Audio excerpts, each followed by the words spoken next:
Clayton Planning Board to order. We'll all rise for the Pledge of Allegiance.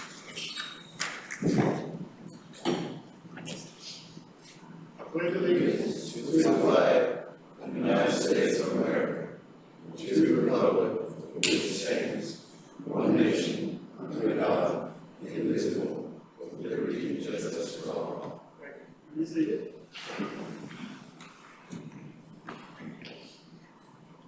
Are there any adjustments to the agenda? I have an adjustment on page 7 at the bottom. It should say hearing asked. No. Yes, it's on the TV. Oh, I'm sorry. Okay. I'm sorry. Thank you. Thank you. Okay. Okay. We're down to approval of the minutes. The first set, you should have received them via email, is the July 25th, 2022 minutes. Are there any adjustments to the minutes for July 25th? If none, may I have a motion to approve? Motion made by Board Member Powers. Second. Second by Board Member Williams. All in favor, say aye. Aye. The second set of meetings is the September the 12th, 2022 Codified Clayton Steering Committee draft minutes. Are there any corrections to the minutes? Yes, on page 7, it should say that Barry asked who on that section. I'm sorry, middle of page 8. Are there any other corrections?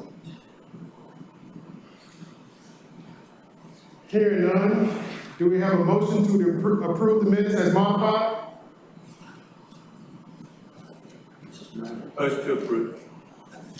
Motion by Board Member Dupree, do we have a second? Second. Second by Board Member Williams, all in favor say aye. Aye. Hey, thank you.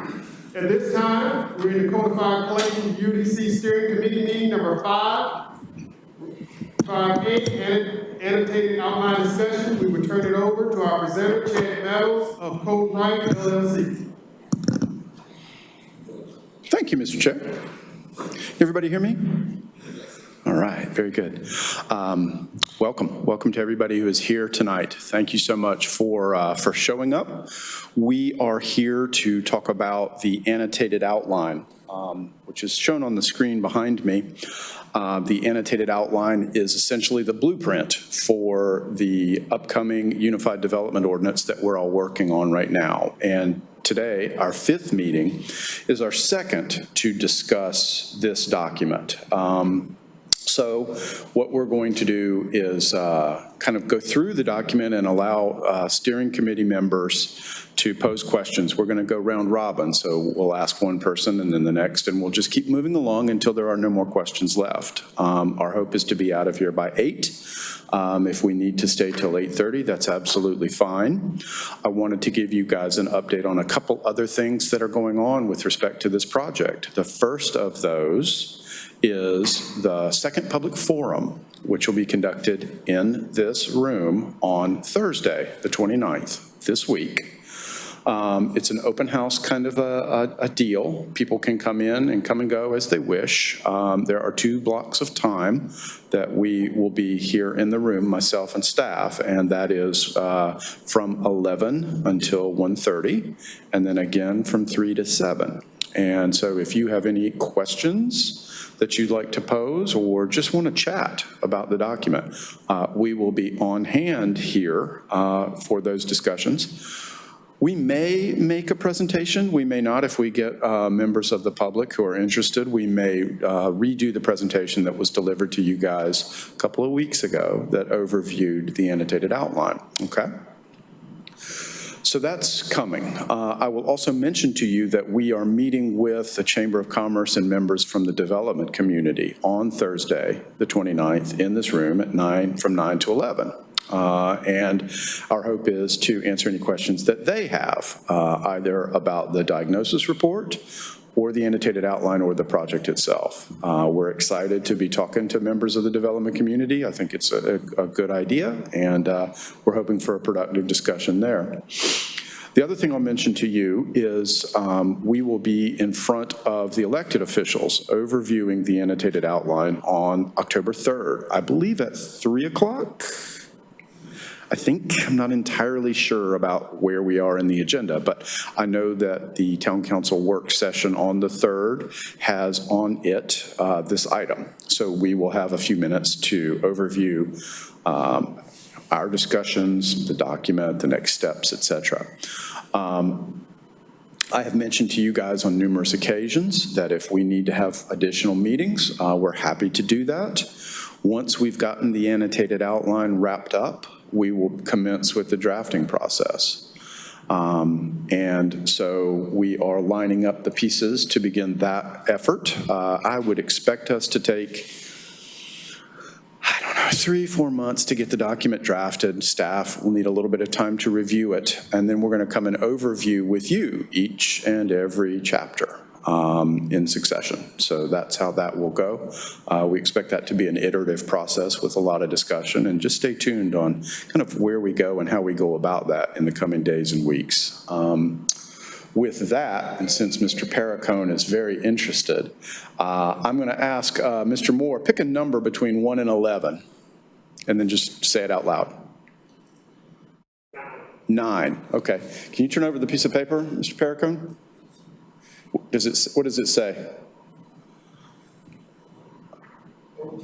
Odd. Okay. Can you turn over the piece of paper in front of you, Andrew? Even. And you said number 9. Okay.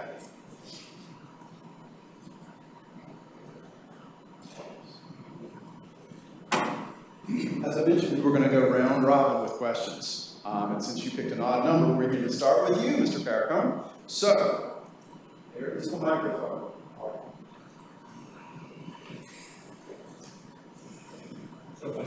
Here's how it's going to work.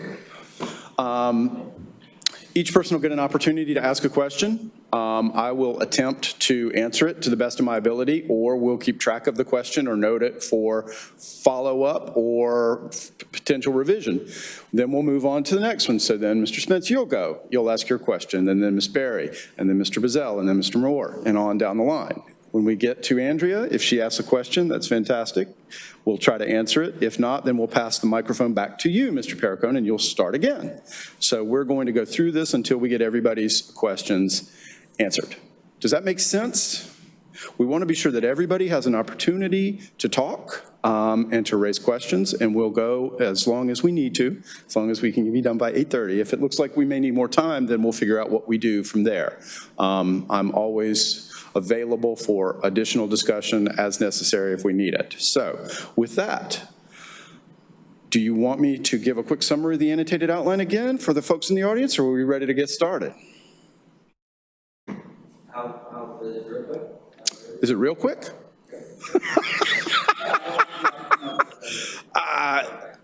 I'll try to make it real quick. How about that? Okay, so the annotated outline, a good way to think about it is it's the blueprint or the site plan for the Unified Development Ordinance, where the Unified Development Ordinance is going to replace the current Unified Development Code. So these are the rules that relate to zoning, subdivision of land, development applications, et cetera. A few months ago, we prepared a diagnosis report that summarized some of the issues that we wanted to address with the project. Things like making the development regulations more predictable, more efficient, encouraging a wider variety of housing stock, raising the bar for development quality, issues like that. We discussed this diagnosis report, got a lot of feedback, and that gave rise to the document that's before us today, the annotated outline. It is, in effect, a dress rehearsal of the development code. It includes, I'm going to try and walk and chew gum here. It includes all of the chapter headings, the sections. This is, in effect, the document. However, It's not in great detail. There are some sections in this document that are brief, and there are some sections in this document that go into a great level of detail. This is a table of contents for the 9 chapters that are in the document. And as you step through, you'll see that there's detail about what each of these individual sections will deal with. Okay, this information is on the town's webpage. You can also check www.codifyclayton.com for all of the work product and presentation material that's been put together up to this point, so that everybody can know exactly precisely where we are. Okay? Mr. Perricone. Page, Chapter 1 Administration, 1.1.5, no development until compliance with all applicable laws. A question on that. What if there was an opportunity for some sort of phase development? That, a lot of the larger scope projects are done or so complex. What if some of the approvals could be done on some of the early parts of that work, and then if the developer is willing to assume the risk and allow that to take place rather than going through the entire approval process from start to finish? It's a great question. So the question was, what about phased projects? How do we think about this no development until compliance with all applicable law? This provision is really intended to address that initial submittal, which at some point, whether that is a pre-application conference, a site plan, a subdivision, a master plan, or conditional rezoning request, at some point, we think early in the process, the applicant is going to come in and commence that process. This is not intended to be a provision that would halt them or prevent them from splitting a project into phases or prevent them from moving forward with a subsequent phase and having to come back. So these provisions set out requirements that are what I'll call boilerplate in nature. For instance, you can't use a required yard from another lot for part of your required yard. If you've got a permit that you have to pull as part of the development approval process, then you need to pull that permit. Those are the kinds of aspects that you'll find in this 115. Not necessarily a gotcha, you didn't send this particular phase through the process, or we're going to make you start over. That's not what the intent was. These are higher level kinds of provisions, and I'm sorry that I don't have this language in more detail in front of you. You will see this, and staff made the decision that we're going to start the review process with this administration chapter, so that'll come sooner rather than later for you. So I hope that'll solve your question, but I understand exactly where you're going. Thank you. Okay. And if you don't have any questions, just say, I don't have any questions. I'll reserve my right. Now, I know Ms. Berry does not have any questions. I want to go on the record that I submitted all of my questions in advance. Yes, you did, and I've looked at every single one of them. Are they on the site? Not yet. I will mention that we will be putting together an appendix. The diagnosis report included an appendix that summarized all of the input that we received during the discussion process. We'll be doing the exact same thing with this document. Okay, so all of the information and input that we receive as part of the process will be recognized in the final version. That it will be on the webpage. I just wanted to, I'm not going to go over all of the questions that I asked in my email. Mm-hmm. I'm just going to touch on a couple. Okay. One of them is in 3.2.11, residential high density. It says that the district permits a wide range of residential use types supporting institutional activities, and it gives some examples, and even a handful of neighborhoods serving low-intensity commercial uses. Emphasis is placed on open space, pedestrian circulation, and connection to nearby shopping, employment, and recreational uses. And my question is, does this mean that these high-density zones are only placed near to existing or planned shopping, employment, and recreation uses? And my concern is, considering these are in short supply, those examples there, these open spaces, especially in downtown, the impact to traffic congestion should be noted. So is that, the question is though, does this mean that these high-density zones are only placed near to existing or planned shopping, employment, or recreational usage? That's a great question. So first, the RHD, the Residential High Density District, is a new district. It's one that we had talked about during the diagnosis, and it's one that would be primarily intended for multifamily uses, which currently require special use permit and et cetera, et cetera. So we're trying to move. That same question down the document. Yep, we're trying to move away from that and into a more legislative kind of a setting in terms of making those decisions.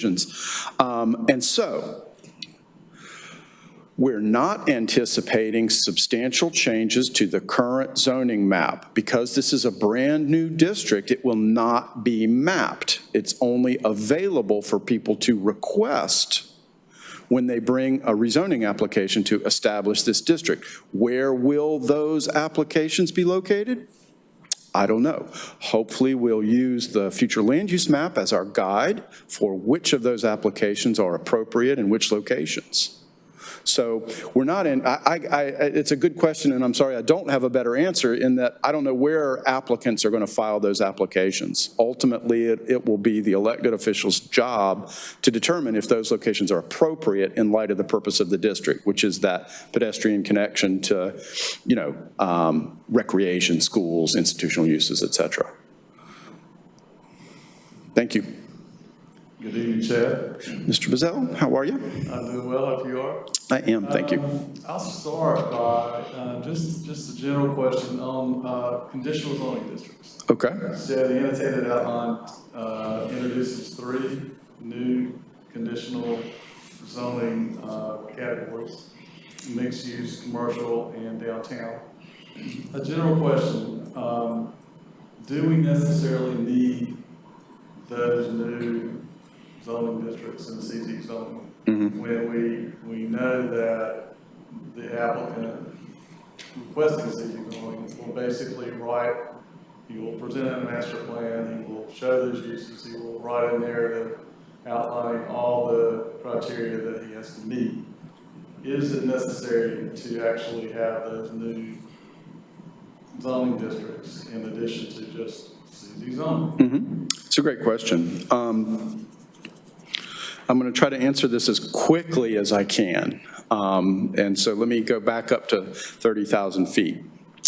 As you guys likely know, there's 2 flavors of zoning districts. There's conventional zoning districts, or the general use districts, those districts that allow the full range of allowable uses in that particular zoning district as indicated in the ordinance. Then there's the conditional zoning district, and that's more of a negotiated zoning district that's modified through discussions back and forth between the applicant, the staff, and the elected officials as part of that process. Now, what we're hoping to do with the conditional zoning districts in the UDO is establish 3 flavors of conditional zoning.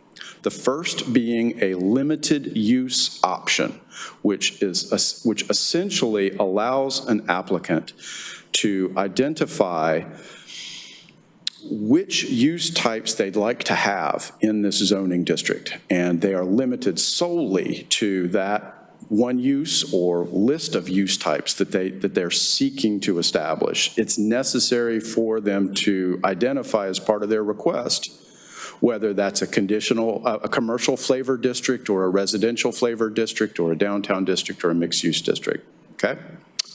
The second kind of conditional zoning district takes the next step and allows applicants to deviate from dimensional requirements, not to make them less restrictive, not to reduce or waive them, but to add additional limitations to them. Why would somebody do that?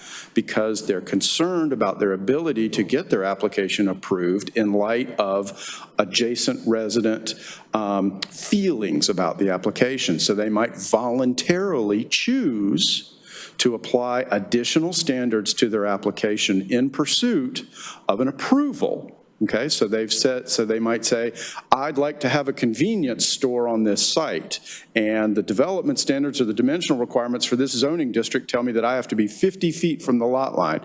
I'm going to, as part of my conditional zoning application, make that 100 feet from all lot lines, or 200 feet from all lot lines, and I'm going to have additional perimeter buffers above and beyond what's required under the zoning ordinance. And because it's embedded in the conditional zoning case, it stays there forever until the zoning is changed, okay? So it's a mechanism that an applicant can use to apply additional standards, okay? So the first flavor of conditional is the limited use zone. I reduce it to just the use that I want.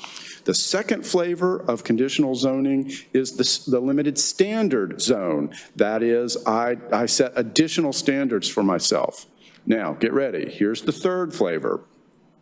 This is the master planned version of conditional zoning. This one allows applicants to enter into negotiated discussions with staff and elected officials similar to, but slightly different from, planned development. In other words, applicants can bring applications under the third flavor of conditional zoning and request either reductions from standards or provision of a development configuration that goes above and beyond the minimum standards. Now, as part of that third flavor, the applicant has to prove to the elected officials that the proposed development will be of a higher quality than would otherwise be applicable or would otherwise result from a strict application of the standards.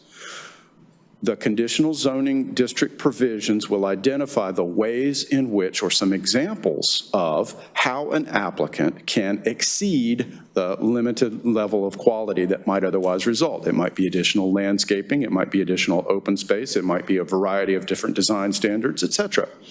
And so what we're trying to do is create some additional flexibility for applicants under this three-tiered conditional process, which is a little bit different than how you guys do it today.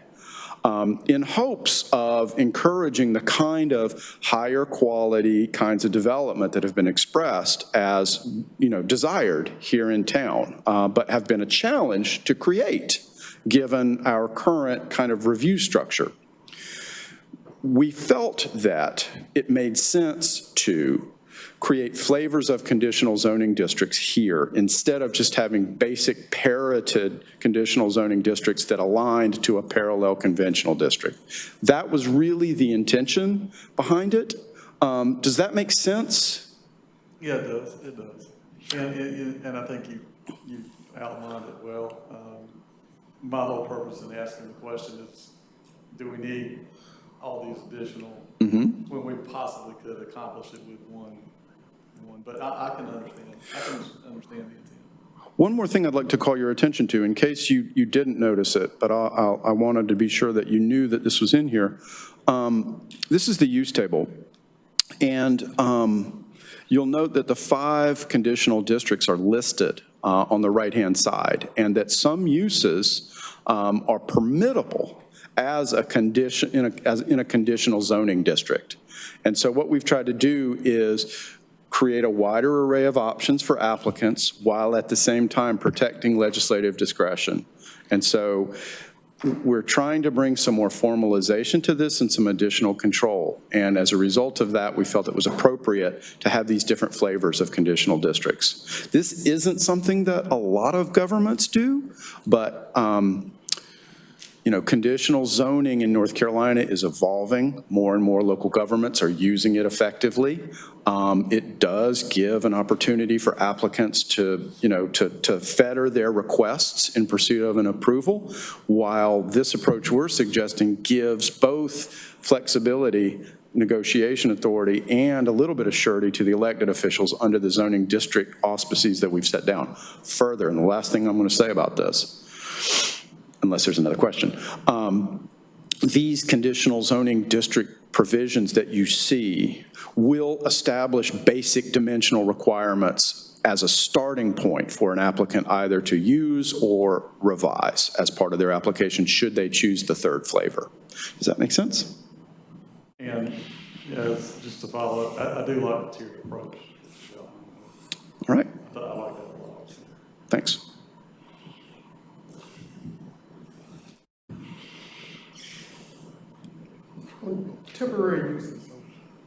5.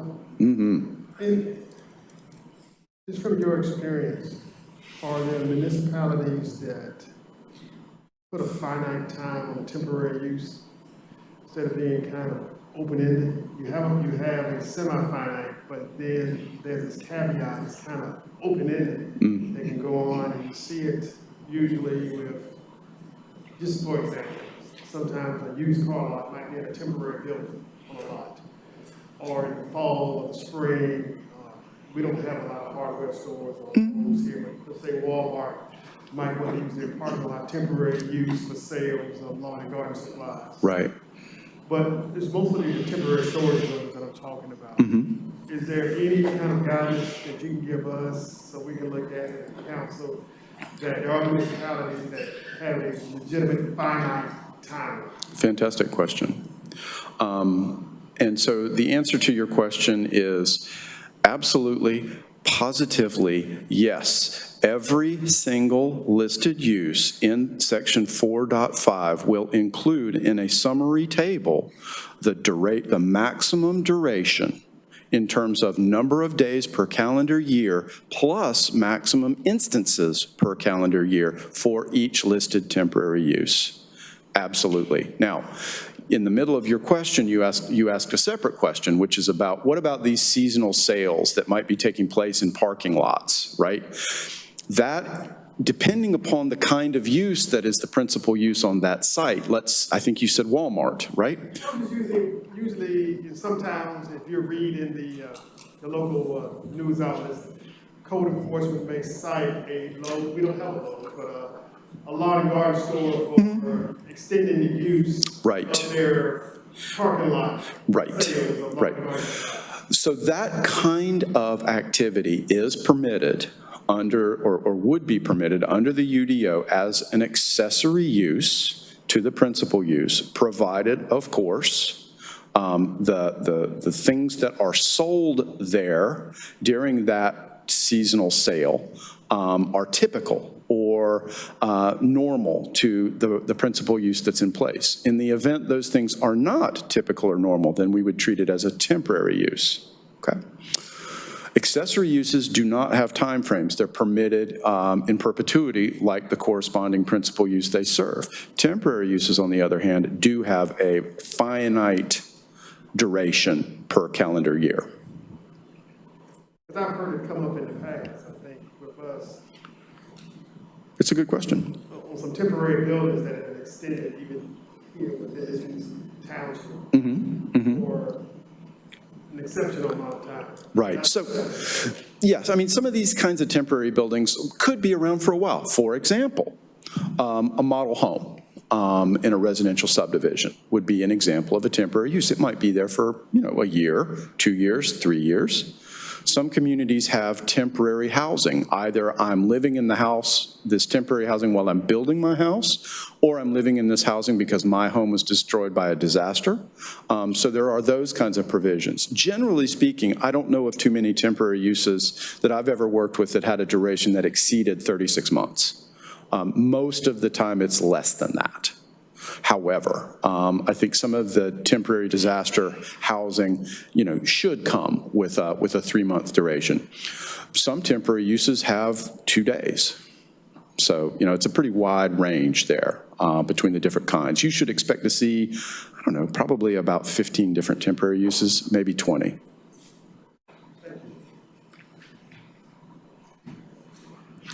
Nothing yet. It's okay. All right. You covered a lot of mine in conditional zoning, which is what I had questions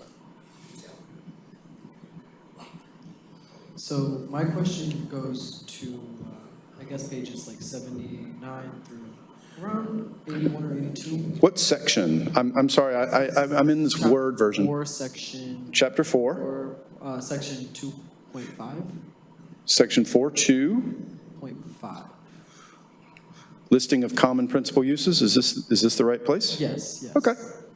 So some of the uses that I was really concerned about were that things like religious institutions and schools were getting moved out of neighborhoods, which to me seems like a conflict of interest considering that those tend to be less intense uses that fit with neighborhoods. Great question. So I'm going to go to that part of the use table, and I apologize for the slow scrolling here.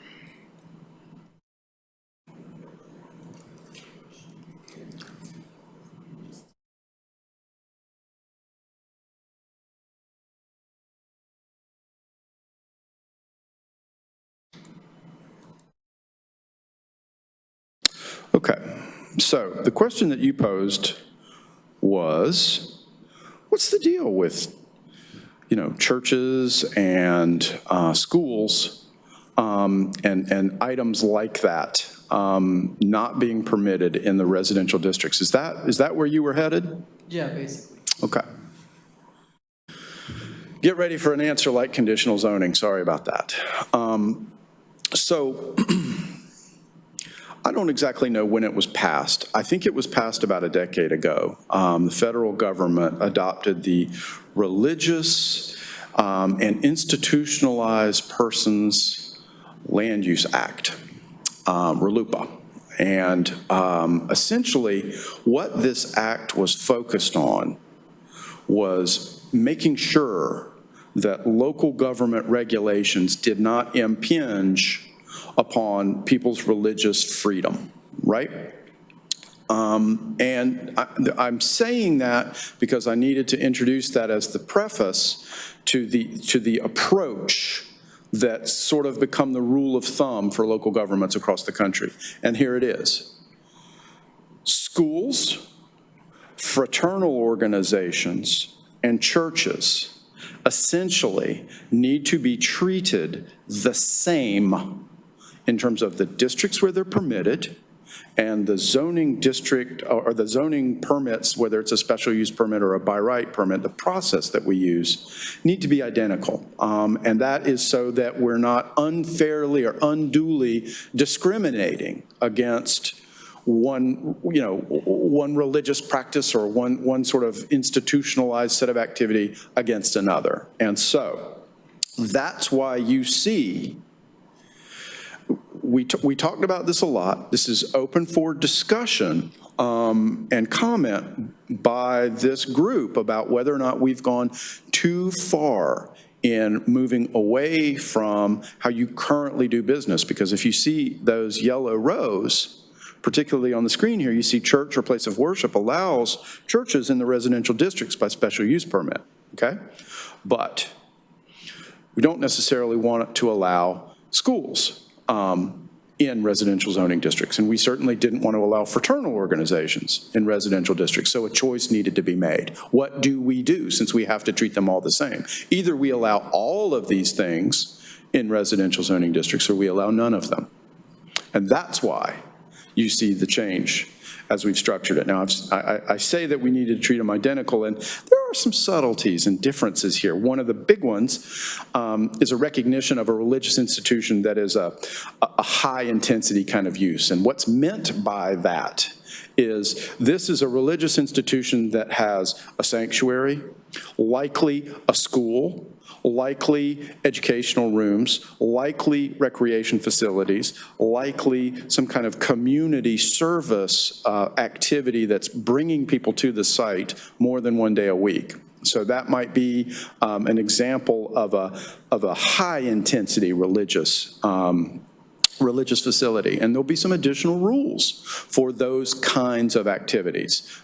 For example, needing to be located on a site of at least 2 acres in size, needing to have access to a thoroughfare or an arterial street. Those kinds of provisions are intended to protect single-family residential neighborhoods from, I'm not going to use the word mega church because I think that's an overused term, but these higher intensity religious institutions that have deep impacts on the community around them in terms of traffic, in terms of comings and goings throughout the week. So, while there are some minor distinctions, generally speaking, we did try to move the UDO into a direction where churches, fraternal organizations like the Elks Club or the Rotarians or something like that, a fraternal organization, and schools into similar permitting tracks, similar zoning districts. Does that answer your question? That's why we did it. Now, whether or not you guys agree with what we did, I think that's open for discussion, but that was the rationale behind it. Okay?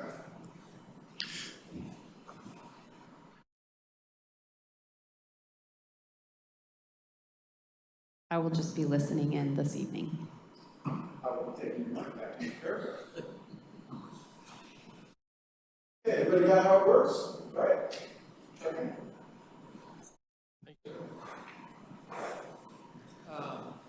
Page 14, 1.3.4, conflict with state or federal law. Ooh.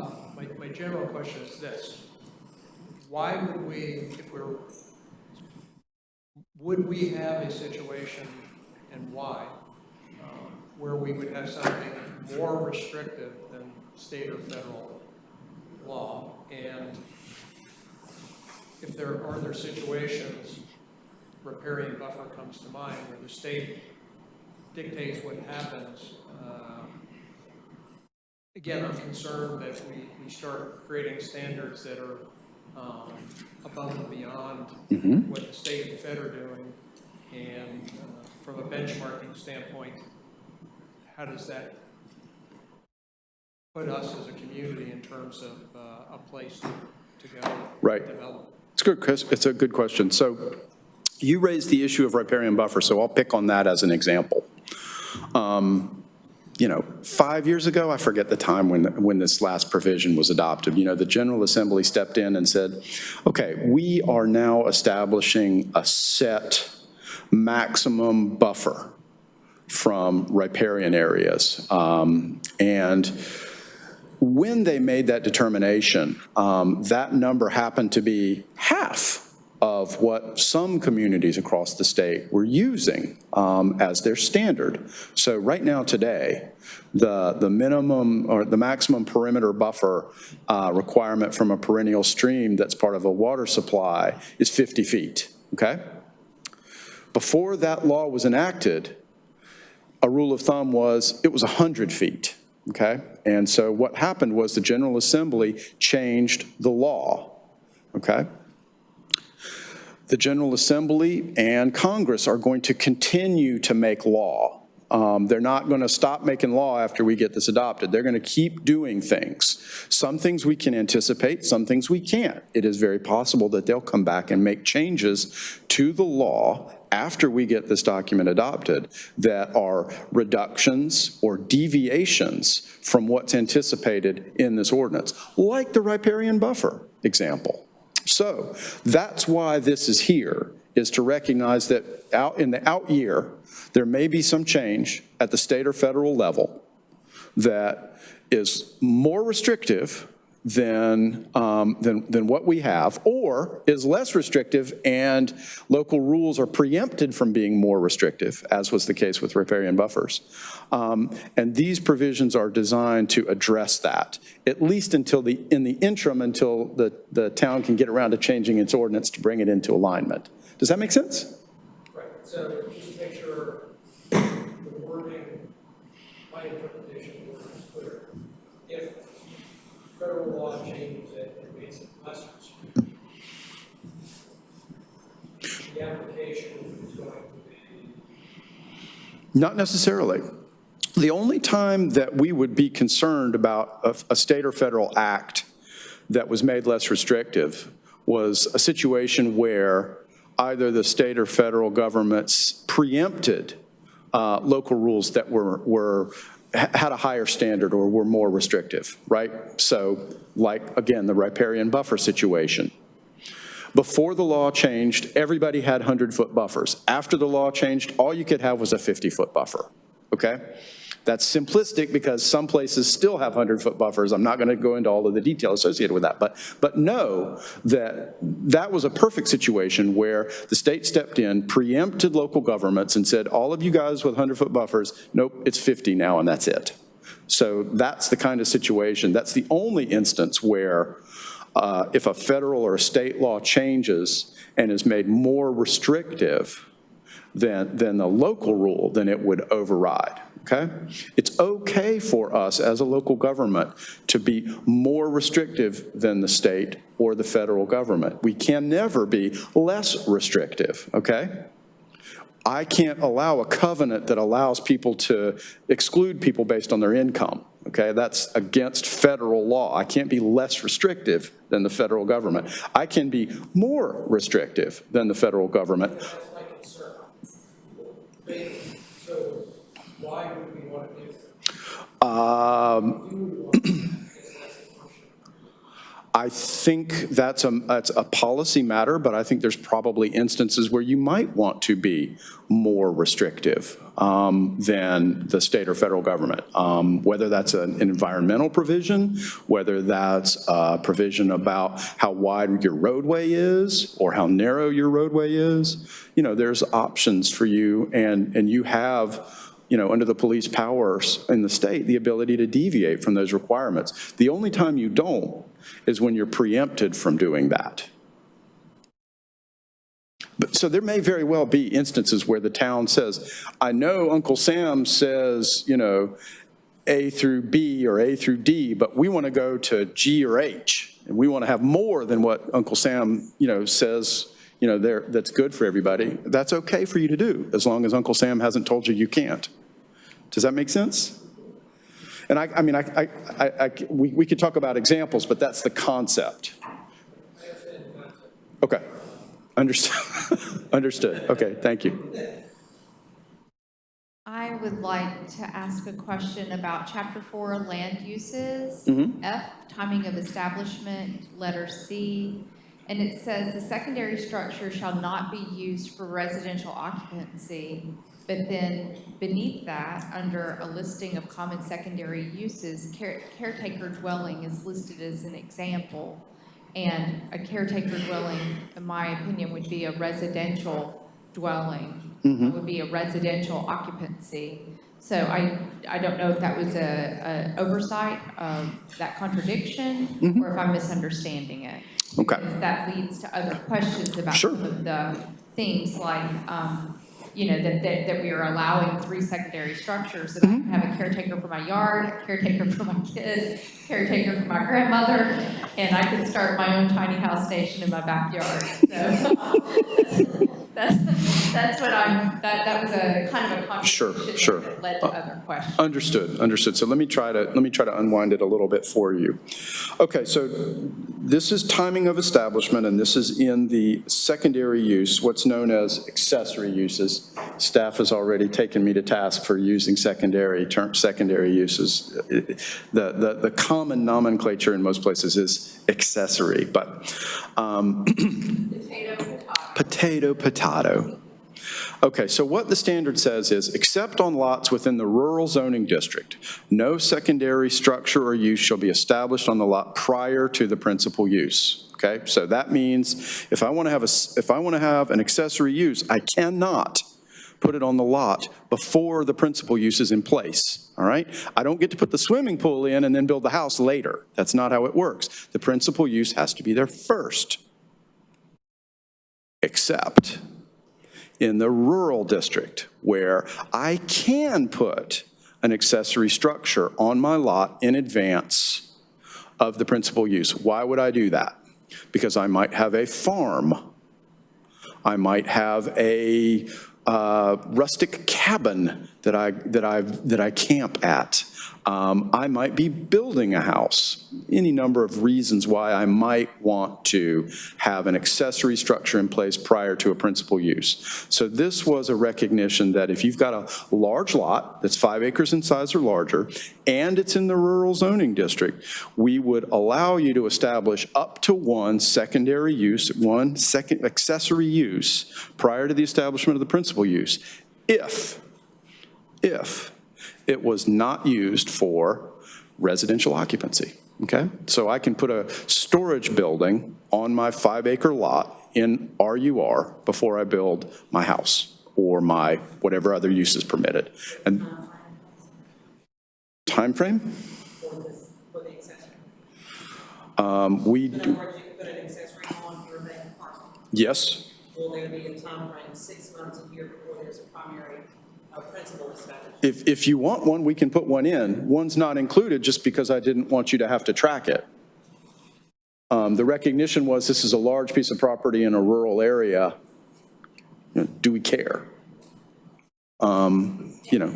That, I mean, I think that needs an education there, because I think that anyone would believe that they could put a caretaker dwelling on there. I mean, by the way that it's written, maybe it needs to say only in RER districts can this be there, right? I mean, it should say, they didn't ask for this, right?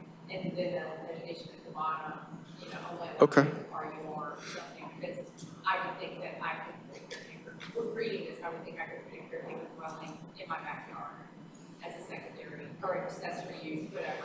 And I did also know that I wondered about the time frame. Right. And I also wondered about, you know, is this something that there could be an appeal? Because I mean, you know, I've seen places that they've had this one before that house was built because they can't get a dump truck between two houses to get pulled in the backyard. Sure. You know, and such. So Right. that's why I was asking. Right. So let me unwind that because I think there were about 7 questions that came out of that. So to the first question, which I think was the one that maybe was the biggest source of concern for you, which is, can I have a caretaker dwelling as an accessory unit? And the answer to that is probably yes, probably in numerous zoning districts. Which ones? Not sure yet, haven't written the table yet. But we're anticipating the ability to have an accessory dwelling unit and or a guest house and or a caretaker dwelling in a variety of different residential zoning districts by right. That is anticipated. Which ones? Not sure yet, and that's something that we'll discuss as we go forward with. The next question was timing, like, you know, I mean, it's cheaper. right. Like how long? How long should we permit that? And I think that's something that we can. It's twofold here. One, we have the accessory dwelling unit, which is currently today permitted if you go through a special use permit in any zoning district. And then the second part of that question is separate from the accessory dwelling.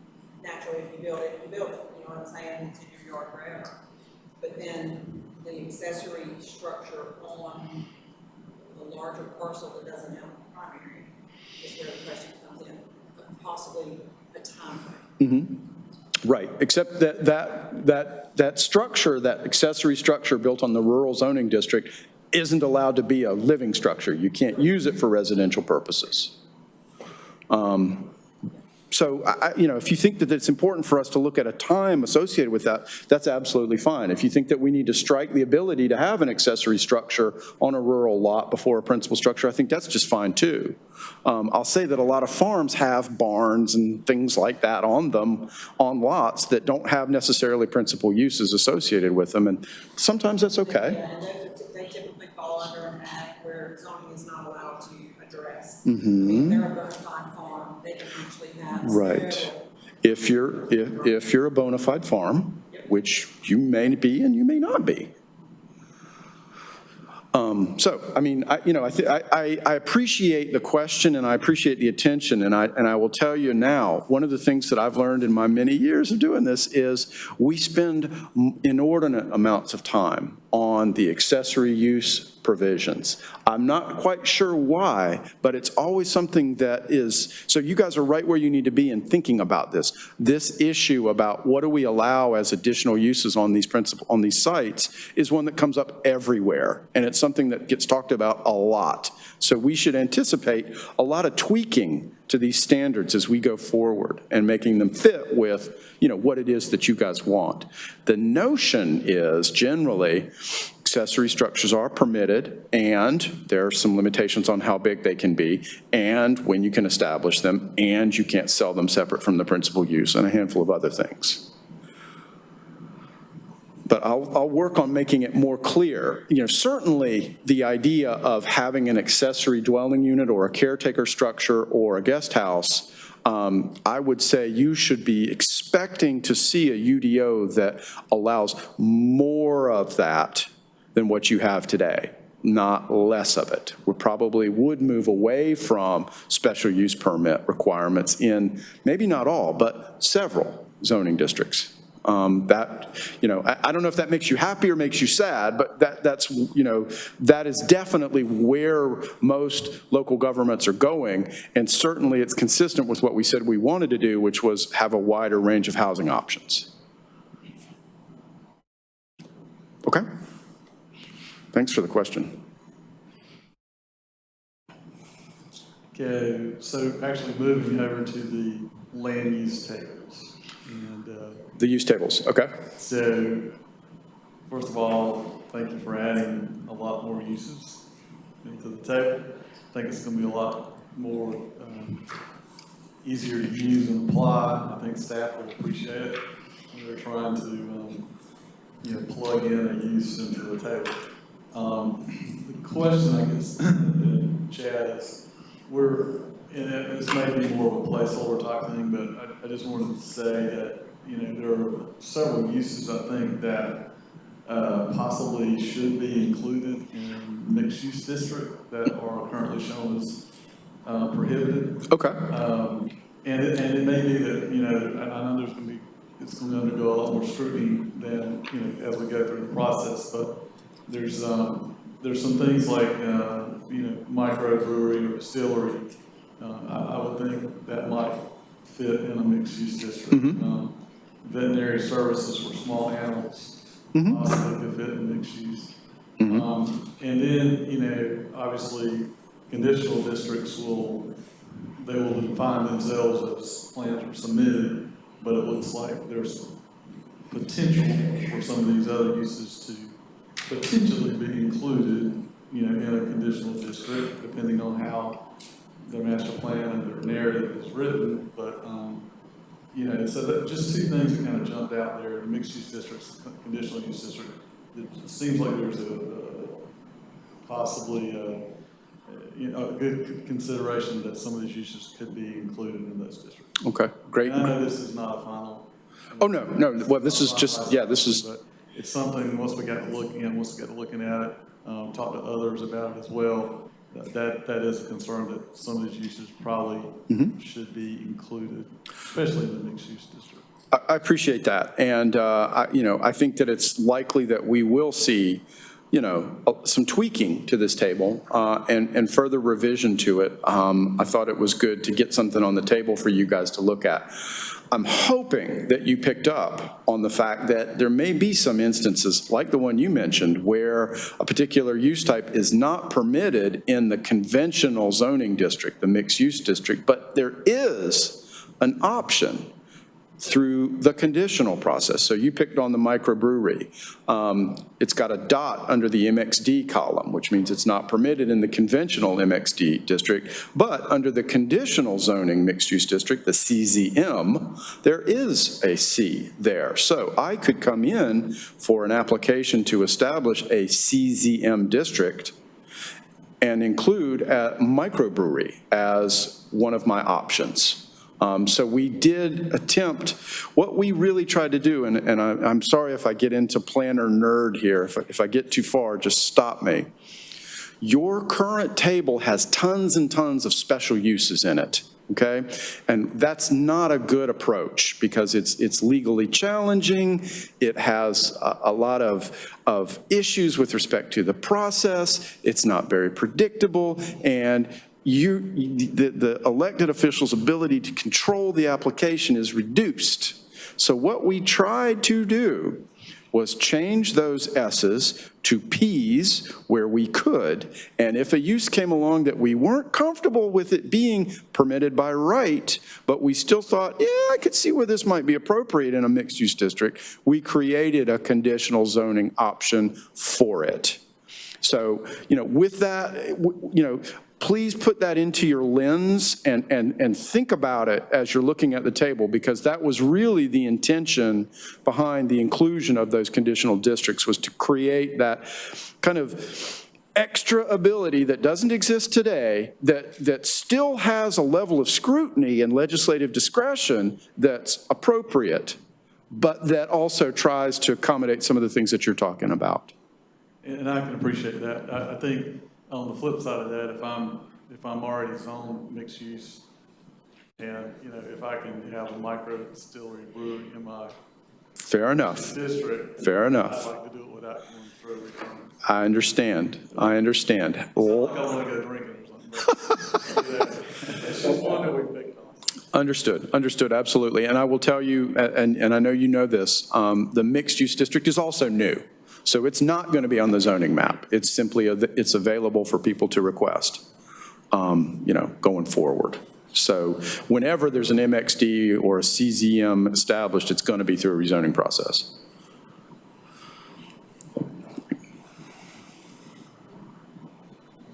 And 3.2.15, the residential multifamily. Can you go into why we would set the new by right multifamily zoning district? What would be the benefit for the town? It's a great question. Okay.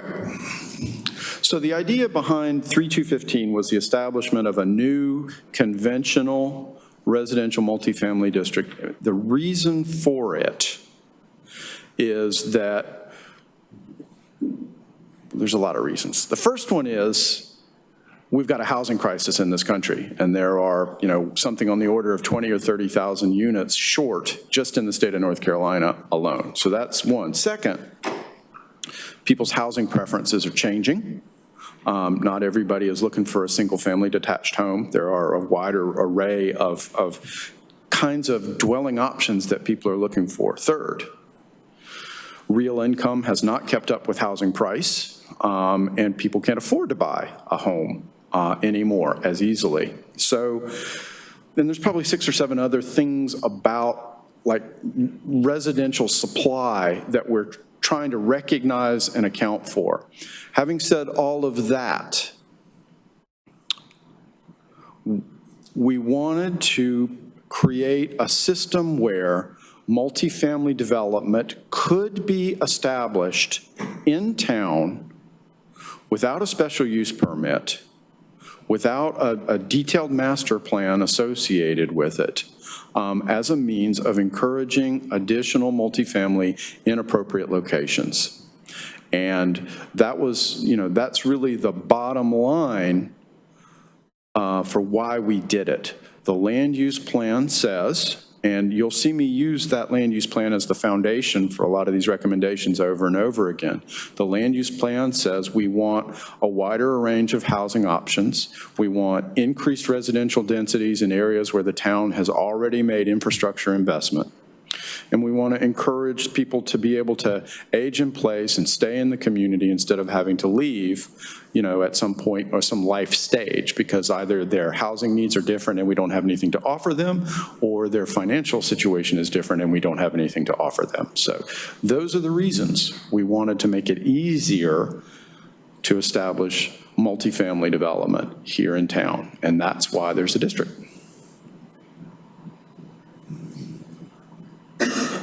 Question from the audience. Who is we? Who is we? Yeah. We is you. When I talk about the future land use plan, that is the comprehensive growth plan that the town adopted last year, I think. And it sets down the policy guidance for the Unified Development Ordinance. And assumedly, in a perfect world, it is the people who live in town who are the ones who've decided that this policy guidance, this comprehensive plan is appropriate for us.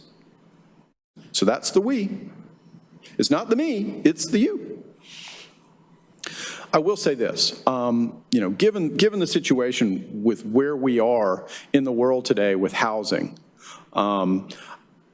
communities that want to be successful in terms of attracting jobs and attracting development and attracting growth that's high quality are the communities that are providing a lot of residential housing options. The ones that say we're not going to provide a lot of residential housing options are the ones that are getting bypassed. So I think as an economic development strategy, it's not a bad idea for you guys to consider this, provided when and if multifamily comes to town, it's high quality, it's in the right location, and we make sure that they follow the rules. All of those things will be part of the UDO, the rules, the quality. The location, that's to be decided because this is a brand-new district, so it's not on your zoning map yet. We do have some guidance in the future land use plan about where these kinds of things should best go. But that's a decision that'll be made on a case-by-case basis by your elected officials. Couple more questions, but I don't want to. I really want to focus on the steering committee members. So sure. One comment, it sounds vaguely like the plan is just to put multifamily, stick multifamily housing in the Nope.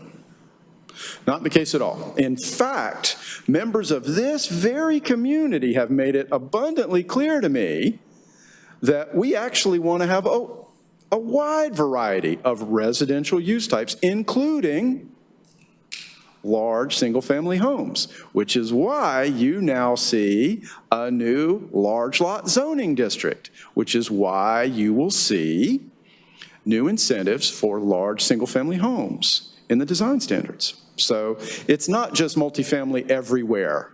It's more choices everywhere and better quality everywhere. That's what we were shooting for. Did you have a question? Yeah, I did. You referred to we at some point, and that you get feedback from people, and like you said, that's us. But I'd like to know all the ways we can communicate with the board members directly, because I don't feel like You're not feeling the we. I don't feel it. And I see, when I look down Horne Street and see what you guys let happen there, and I'm not against development of multi-housing units, but everywhere you look on the other side of the city, road, the houses that are coming in, squeeze them into all those tiny lots, side by side, like anything was out. Tiny little side setbacks, yep. Okay. Devastate the land with just ripping down everything. Mass grade, cut all the trees down. But it's ruining, in my mind, and many people I talk to, ruining the essence of Clayton, what makes Clayton special. And I think, just looking at an aerial map, there's a lot of all that new development in town has been tiny lots with houses squeezed together and you compare it to the old part of town, to say Georgetown, where they got much closer together, and then over across the street under the water tower, where you just blasted them together and then built these huge condos, and they still going in. I see it clear now, all the way down the hill. And, I don't remember this being advertised, like come to the town council meeting because we want to get your opinion. So I want to know who do people do we talk to, how do we find out about what's going on in this town before it's too late? And you guys start putting skyscrapers in because there's a hot housing shortage in Africa. Well, so let me talk about this project, okay? And I'll let the town speak for the town about the town's stuff. Codify Clayton, www.codify Clayton has a place on it for you to pose a question, make a comment that goes directly to staff and to me, and I find out that you've posted a comment.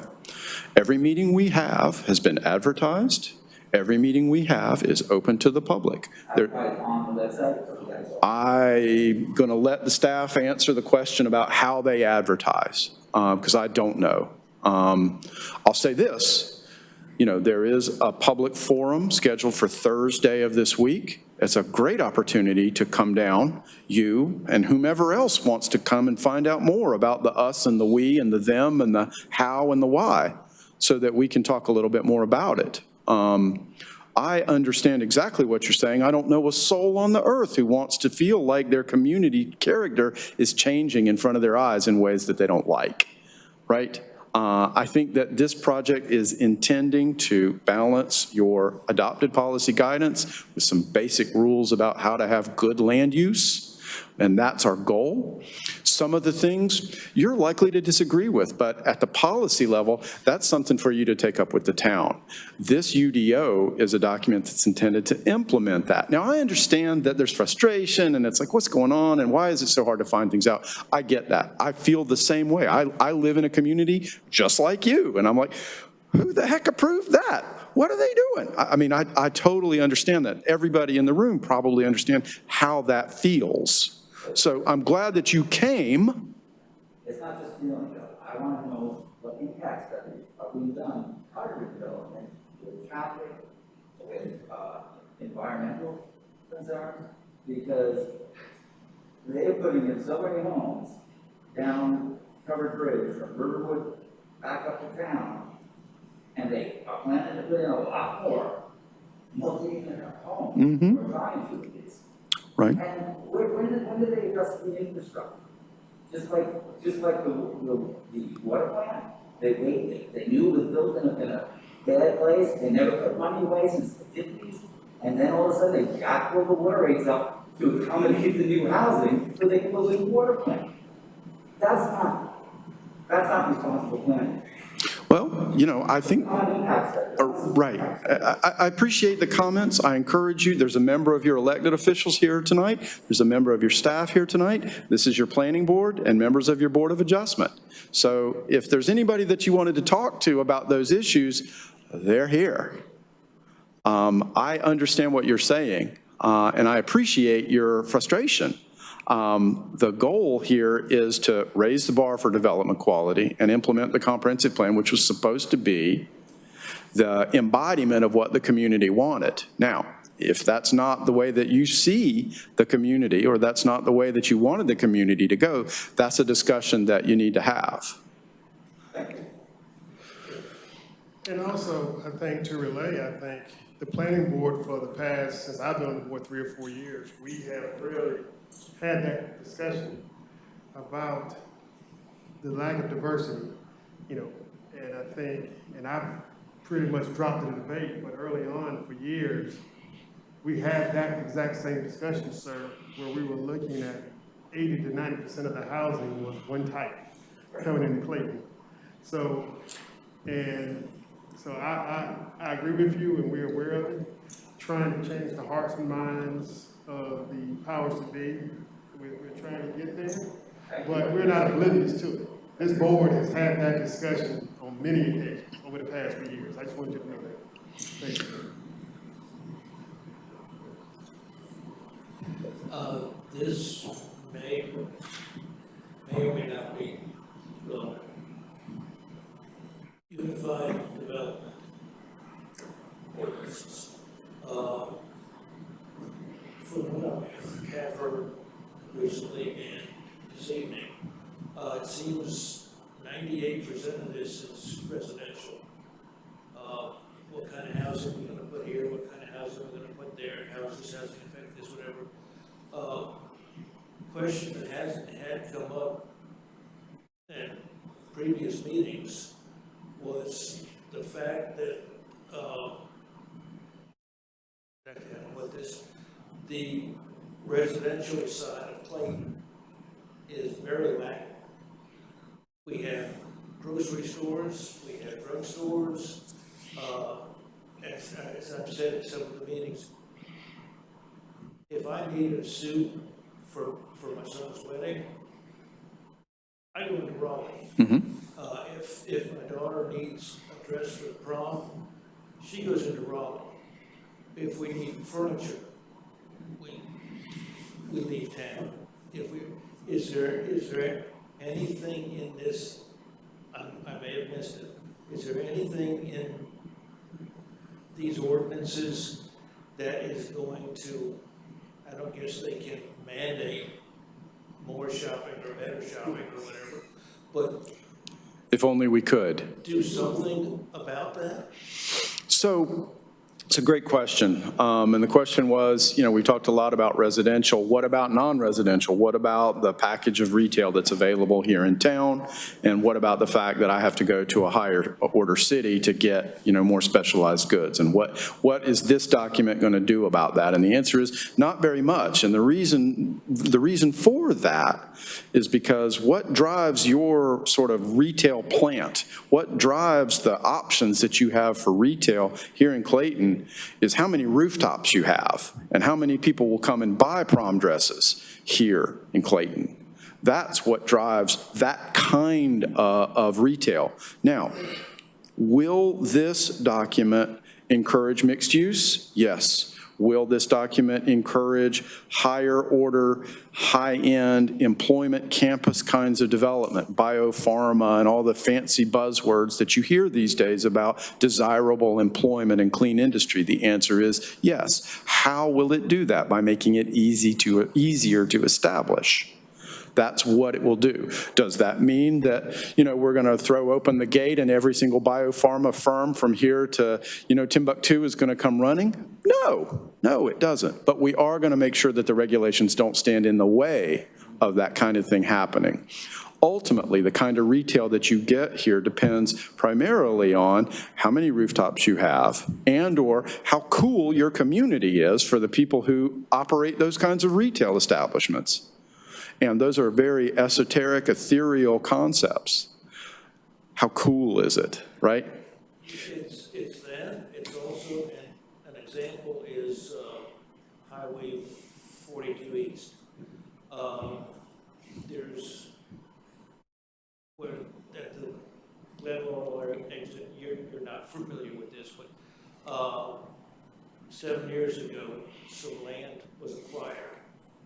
And it was split in half. It's supposed to be half apartments and half residential. Mm-hmm. Part of the plain stuff to go into the residential was taken by a lady who does the flowers plantation stuff. Okay. And she gave the land to certain businesses, and of course they went to her. Mm-hmm. And the town can't do that. Right. Well,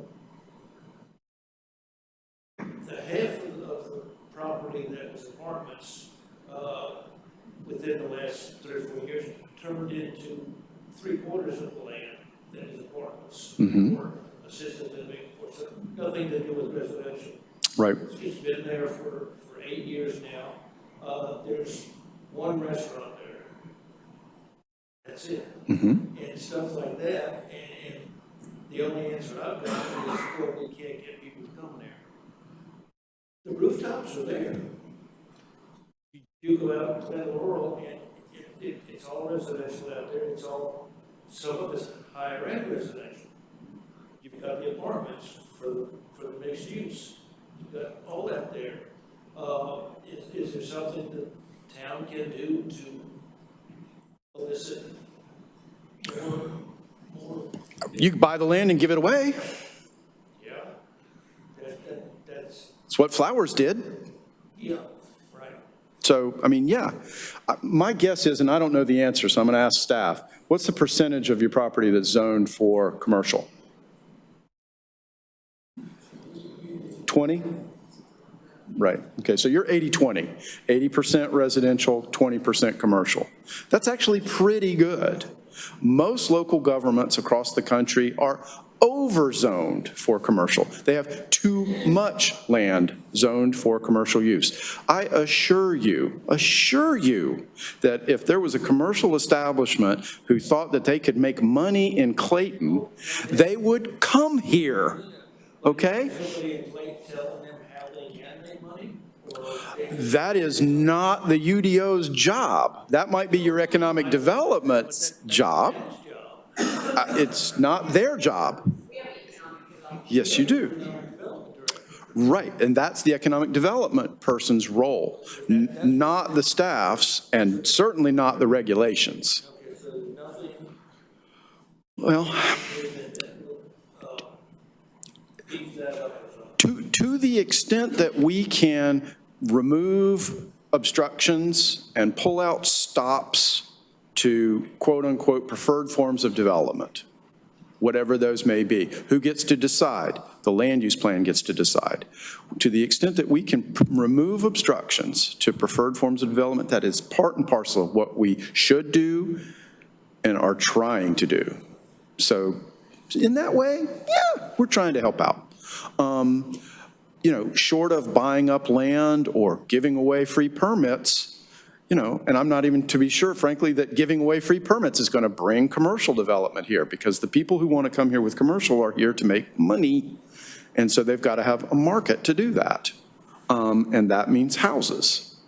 So, the development regulations and the interplay with market forces are complex, complicated. We do the best we can. At the end of the day, what we try to do, or what's most effective, is for us not to mess it up, is to remove obstruction to the extent that we can. And you will see a lot of removal of obstructions, particularly in the downtown. So that is something that we're going to try to do.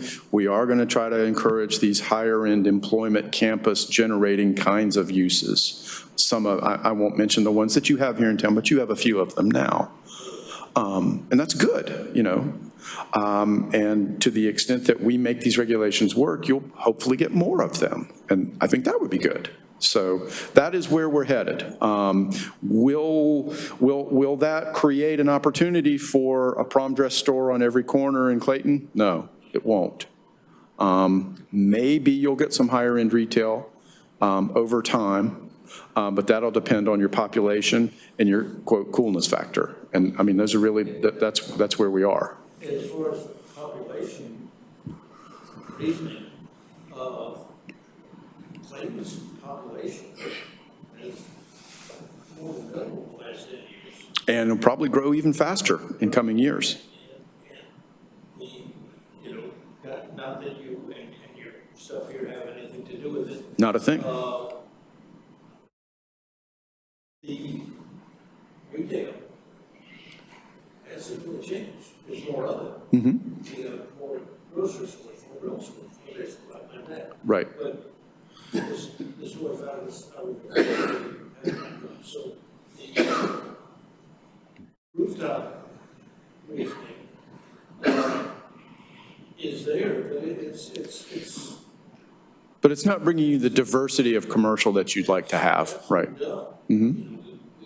We've increased the sum amount, we've increased. The town has increased in size, more than double. Right.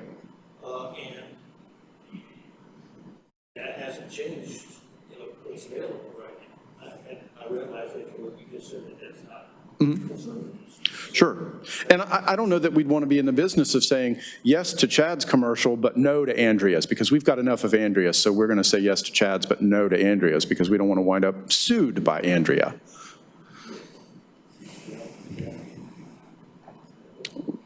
Good question. Thank you. I just want to address the gentleman that just spoke. I appreciate your. I'm sorry. No. I'm always passionate. I apologize. No, we appreciate that. The reason why I joined the board was because of what you're saying. I grew up here in Clayton, and so we all have been talking about keeping Clayton that hometown feel and grow at the same time. And so I really do appreciate your comment. And I just want you to know that we are working as hard as we can to keep downtown Clayton that feel. And I mean, my church is over at Mount Vernon, so I know the squeeze that you're talking about. I was just shocked by all of a sudden popped up. I didn't know it was Oklahoma City because I never went over there, And then I started driving around, and I'm like, I'm asking the kids, what is this? Exactly. It's like Growth, right? But it's just the high density thing has to be really considered. Yeah, in some places, but there's so many factors. I mean, I feel like there's that investment in studies to see all the impacts on all the, the infrastructure, the traffic, environment. I just found out that Clayton Park, but, local area was a Superfund site. I don't know what's in it, but I'm sure nobody in this, I'm telling you, very little of this town knows that's a Superfund, and that leads down water near my house. So I wanna know what's in that site. Right, well, And I wrote down here a little note, what you said, and, we'll all discuss and try to get as much information on the site as we can, because I visit and I'm on the board, and every now and then I'm looking, I'm like, oh, okay, I understand it now.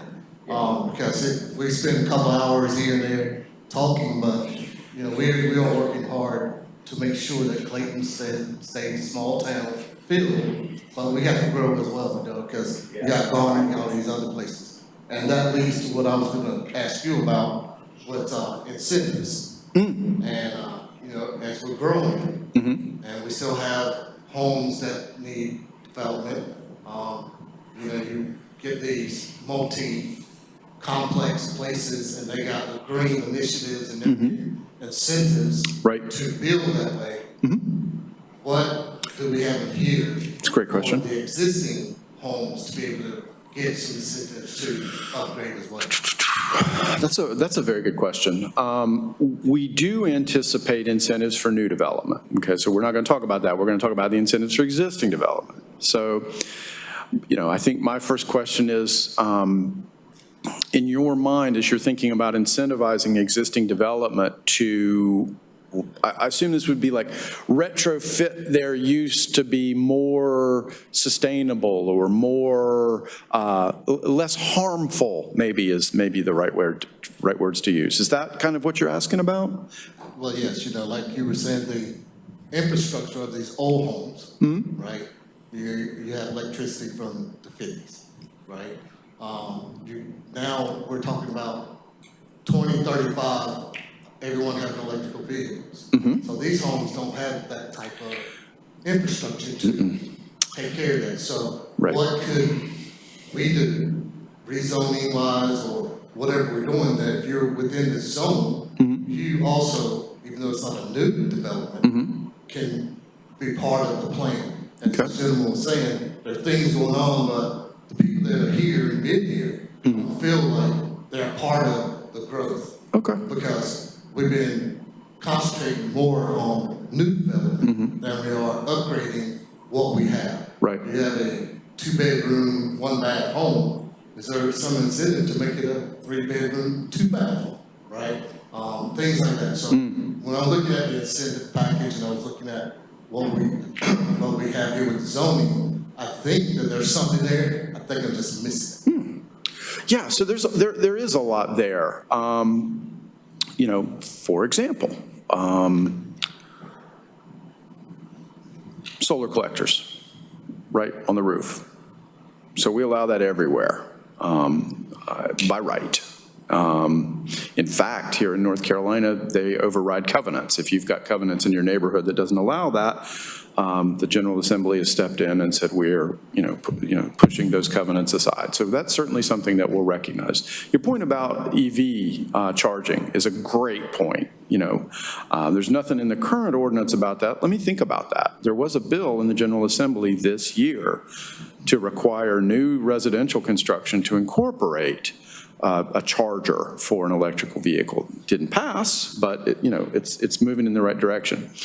Your question about how do we incentivize existing development to grow and become larger, we've got some provisions that address non-conforming sites because they might not meet all of the parking or the landscaping or the design standards that we have on the books, and how do we allow additions and expansions to those things without triggering 100% compliance requirements, and how do we incentivize that kind of thing?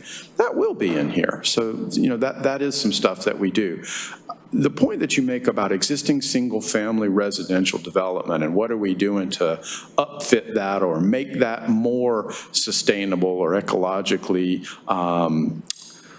beneficial. I'll be honest with you, I don't know of a lot of zoning codes that really address that well. So that's something I got to think about. I'm not sure what we have to offer those people, again, except just getting out of the way and not creating, oh, you want to have a third floor, well, you got to go get a special use permit or something like that. I mean, to the extent that we can avoid those obstacles, that's probably, that's certainly something that's evident. We need to think about what are the things that the people who have these single family homes, what do they want? And what can we give them under the zoning ordinance to help encourage them? Exactly, that's exactly where I was going, is that. Well, sure. Those homes that are over here. Right. Across the railroad tracks that are being squeezed in. Mm-hmm. Where are these people gonna go if they don't have the opportunity to get incentives, right? Right. To grow. Right. Like you said, they gotta get out of the way, right? So I was reading through here and I saw a lot of things that touched on it, but there was nothing specific. Right. To where a common person looking at the site would know, hey, I can go and apply for this or this zoning area. Now maybe we should come in and say, hey, let's rezone this so that you can get this incentive, as well as this new developer that's coming in, putting all these new green initiatives. Sure. That's a good point. Something to think about for sure. So thanks for that. I haven't got anything specific to talk about. I really think it's for the future meetings, whenever we get to digging down and everything. But the gentleman that's leaving right now, I think we need to do a better job as a town for really promoting the comprehensive growth plan. Because I think that a lot of people just don't understand what that means. And when you look at the comprehensive growth plan, it's very obvious that, we have to follow where our infrastructure is. Right. Where we don't have infrastructure, it's low density, but we do have infrastructure, it's high density. Right. And everybody can point to Academy Point, O'Neill Street, if you look, everything around that zone, that same density. So you got to think that the density is starting to pour and going out. Right. With the exception of like the Copper District, which is going to be more dense than anything we've seen thus far. And it's all here in our growth plan. So yes, it is. It's like, when I came into the codified Clayton side, it's, and I guess it's, depends on how you look at it and how educated you are, but it's the third thing from the bottom. It's not highlighted. And what you said earlier, it's not me, it's not we, it's y'all, what y'all have done. That is what we're basing everything off of. And I think that's, for the lay people out here, I think that that's really important that we get that across. So I think that that's missing. Okay. Okay. But this gentleman obviously cared enough to come tonight. Sure, absolutely. I don't think he's ever seen that. That's a great point. And I agree. And you'll see in the new UDO, every chapter and most sections will include detailed purpose and intent statements that point back to the adopted policy guidance that's relevant to that particular provision. Now, if you're a layperson and don't travel in this world, you're just, you've got to learn what you don't know, and you've got to go out and seek it. I think the point you're making, which is try to highlight it better, is a point well made. I get that. And to the point that we can draw, stronger connections between what's being proposed and what's in the land use plan, we should do that. And I mean, I think that's, go back when you get a chance and look at that diagnosis, and you'll see that linkage that we were trying to go for. But I hear what you're saying. Try to make that more clear. Well, I will agree with James that we need to promote people giving their input in the town, because what's going to happen, I fear, is 90% of the input will happen after it's finished, which is typically what happens. Absolutely. People don't get involved until something specifically affects them. And so we need to get the bulk of the input before everything is finished, not afterwards. But if I'm fearful that we're going down the road with nobody knowing about it until it's done. So we got to figure out a way to promote it better. Back to something we touched on a few minutes ago, page 14, 3.5, which is about the more restrictive things will take precedent over something that's less restrictive. what is there to keep future, not necessarily the current town council, but future town elected officials? What is to keep them from deciding to pick this apart in the future and make rules that are more restrictive and basically neutralize the work we're doing here at Southern? Not a thing. How often does that happen? More than I'd like. Well, that's what worries me, because we put a lot of work into this, but at some point, somebody's gonna be a friend of somebody and something's gonna happen, and the next thing you know, they're gonna just absolutely vaporize this. I'm not sure it's as dubious as that, but I will say this, there's a pendulum, right?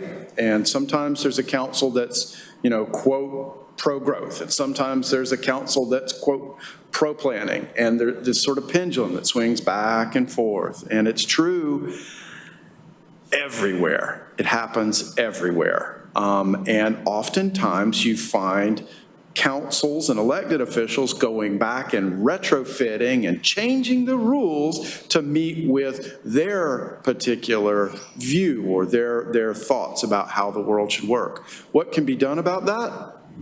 Nothing. That's the way that it is. And believe me when I say it's even worse for consultants, because we put lots and lots of time in it and hate to see it go away because the philosophical bent of the elected officials has changed. Nonetheless, that's the system that we live in. That's how our government operates. I mean, it happens now. I do a lot of work with the legislature, and it happens now in the legislature that somebody will get something stuck in a bill somewhere just to benefit one constituent, but it ends up having huge ramifications. Huge ramifications for everything moving forward, and it happens every single day. I agree. Is there any way for us to have any power within this document or this council to develop some rule that moving forward would make it a lot harder to modify this on a one-off basis?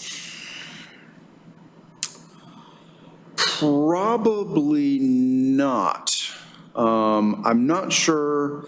Any elected official or body that's duly appointed by the residents of this town has the authority to modify ordinance language or your charter as they see fit. They're the people's representatives. There's not much that we can do about it. And I wish I had a more optimistic opinion about it, but I don't. I think that's just the way that it is. The best thing we can do is write this ordinance in a way that's clear and that has a little bit of something for everybody, right? That's about the best we're going to be able to do. And yes, when the council changes, there will be changes to this regulation because that's the way the world is. If we write it well, hopefully we'll inspire them to do a good job with their changes. But that's just the way that it is. I would like to talk for a second about the public outreach stuff because I'm open to suggestion about this. I started drafting development codes in 2003. People don't generally participate in community-wide rezoning efforts. It's esoteric, it's in the ether. I don't care about the zoning on the other side of town. I do care about the zoning next door or my zoning, right? But, your zoning or their zoning down the street, I'd rather watch Seinfeld. And so that problem is one that exists everywhere, and it's existed for decades. We had a public forum here 2 months ago, month and a half ago. You were there. There might have been, how many other people did you see here? There were very passionate people at that meeting. Indeed there were. Educated people on this, and I really think we're going down the wrong path with this conversation tonight. We had some very passionate people who showed up, and I myself, I have a doctorate in education. I have far better things to do than to sit here and to hear that we are going to link the UDO, the diagnosis report, the comprehensive growth plan. You have to understand that those things do not encourage dialogue. That is saying that you are going to fit your narrative to things that we have no control over. And when you say I want to encourage public participation, you can't say that people who rather watch Seinfeld. You have a room full of people here tonight who have volunteered their time. And we are giving Jim gave something that I'm sure has nothing to do with him about this whole legal argument and making it more restrictive. Jim is a privilege. He's talking about his neighbors who are probably not going to benefit from this. And I think that those kinds of comments are really in bad form. Well, I'm sorry that I've upset you. The point that I'm trying to make is I'd like to have more participation. You cannot say that we are going to link the UDO to the diagnosis report and the comprehensive growth plan to get people to understand what we read here. We have to really encourage them to speak to us about what they really want. Otherwise, we can have all of the public forums that we want, but we're not listening. We're just explaining. And that's where I think we are going down the wrong path, is explaining to these gentlemen today why we're doing what we're doing and that no one showed up. Well, they showed up. They showed up tonight. And I think that their comments don't need to be washed away by the plans that have already been made, but rather to take their comments into consideration and not say that we're going to make a linkage without their comments there. Okay. Did I give the impression that we were washing away their comments or dismissing them? Whenever you say that we are going to link the UDO to the diagnosis report and the comprehensive growth plan, and you said those things are already done. And I asked in the last meeting, and it's in the minutes, are we writing something to a master plan that's already done? Do we have any say in this? And the answer was, no, we can do this. But then whenever we say that people would rather watch Seinfeld, I mean, these people have shown up. We have shown up. Absolutely. I'm not for a minute suggesting that your participation isn't important or necessary. There was a call about wanting to make this more open. I'm asking you for suggestions about how we do that. I'm not here putting people down or suggesting that their input's not important. The comprehensive plan, the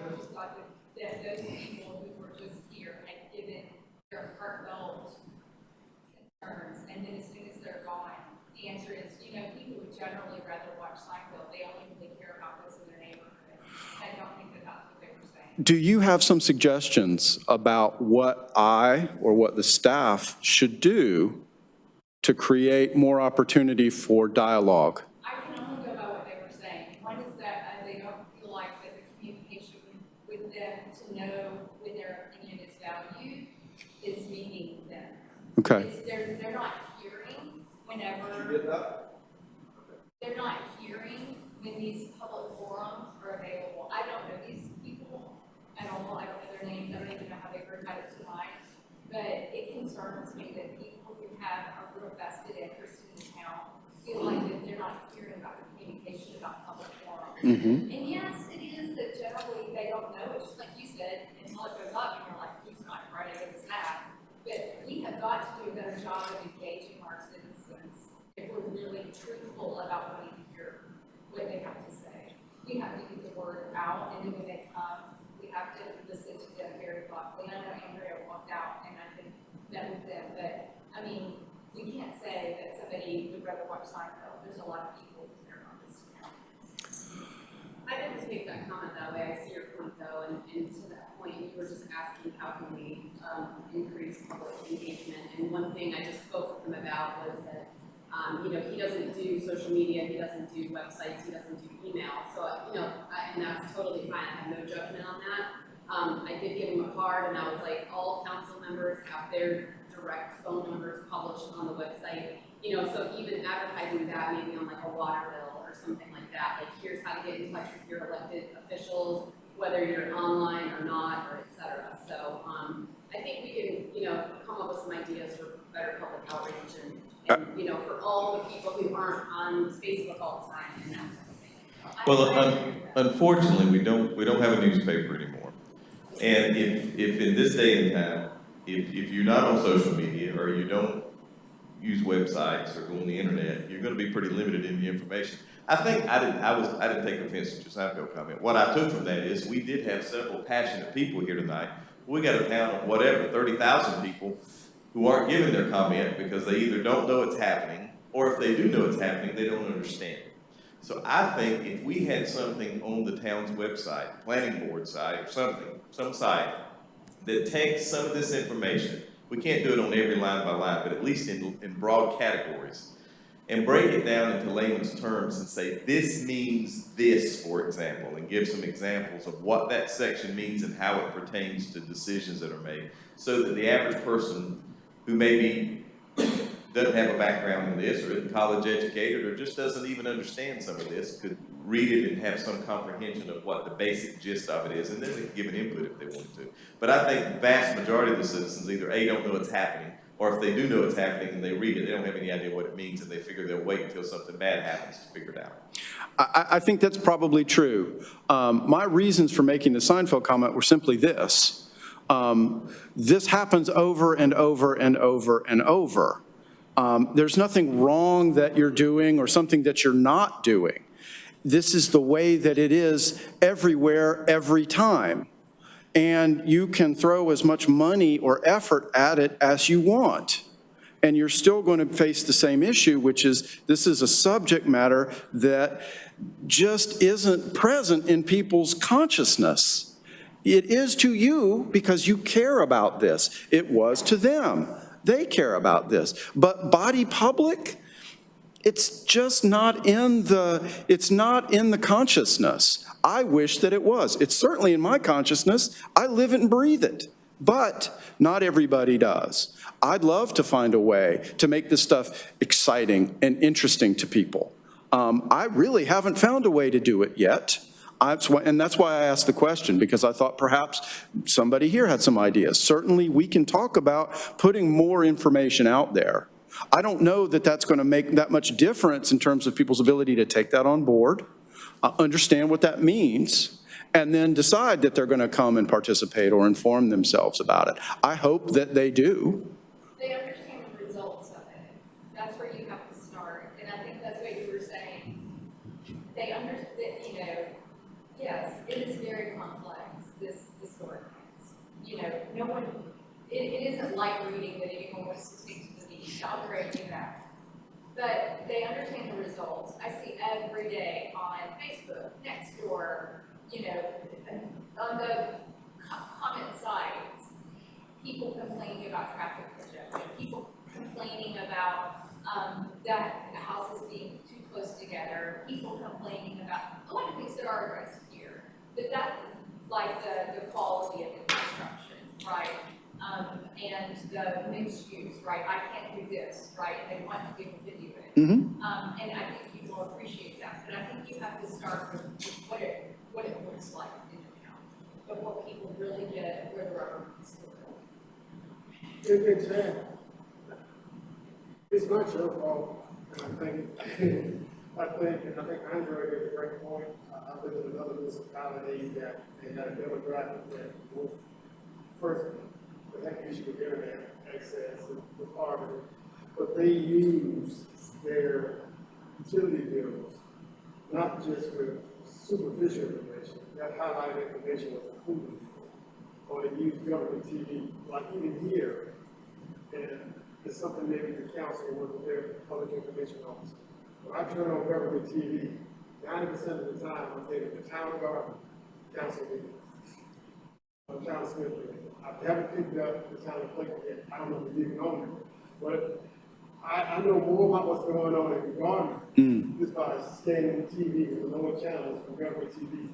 So I think this is an opportunity for the town, and Ms. Arthur, take it back.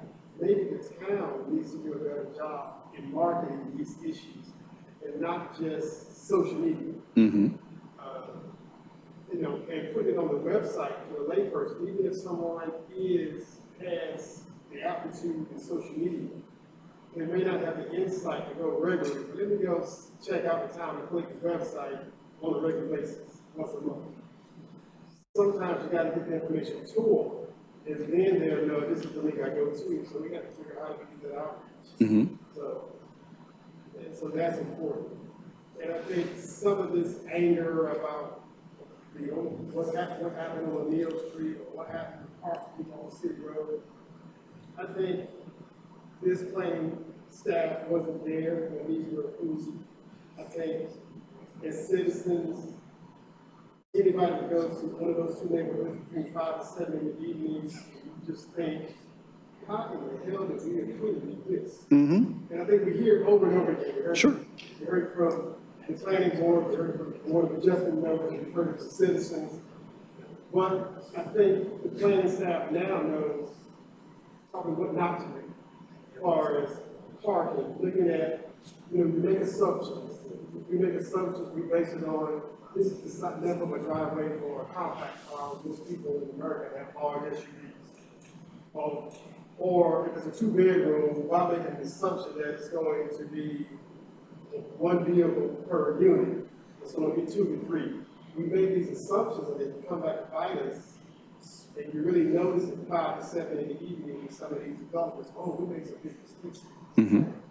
I think that's how you grow from it. I think you bring it to the attention of the town and town staff, and you have those epiphany moments to say, okay, we know what not to do, and we can look at the data from the past and their assumptions on setback, driveway lamps, their assessments on how many parking pads per unit, things like that we learned from the past. So I think this is not necessarily part of the whole, but these are the examples that we're keep giving because they're recent. Mm-hmm. They're fairly new properties, but there are properties, if anybody's been in government 30 or 40 years since I know what the town of Clayton will look like in 20, 25 years on those neighborhoods based on what's there now. It doesn't get any better. By the time, and I've used this example, any starter home by the second or third resident, the neighborhood changes. You come in with young, urban professionals, they move in, they are realistic, they start making money, they move to the marketplace, and then you get the second, third cycles moving in with less wealth. So things change. So things like that, I think now is kind of great. I think we're going to be more attuned to it, looking at our development in spite of the medium and things like that. So I just wanted you to know, for me as a person, I think, listening, nobody's directing their anger at you. I think it's just that the town itself, we have to do a better job of marketing. Sure. I appreciate that.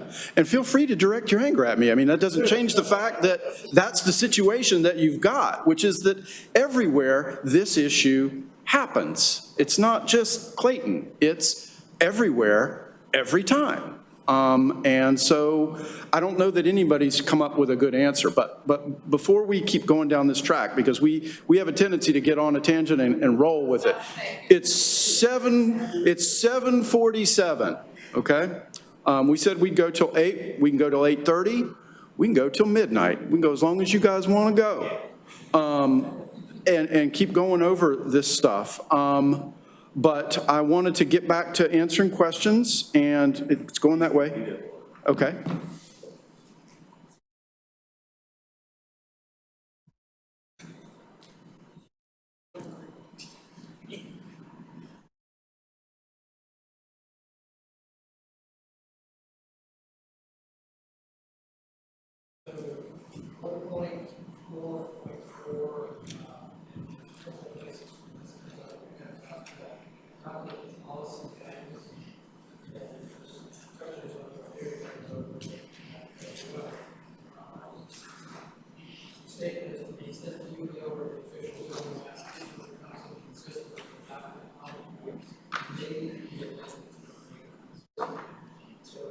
My question is, what are we talking about with adopted policy?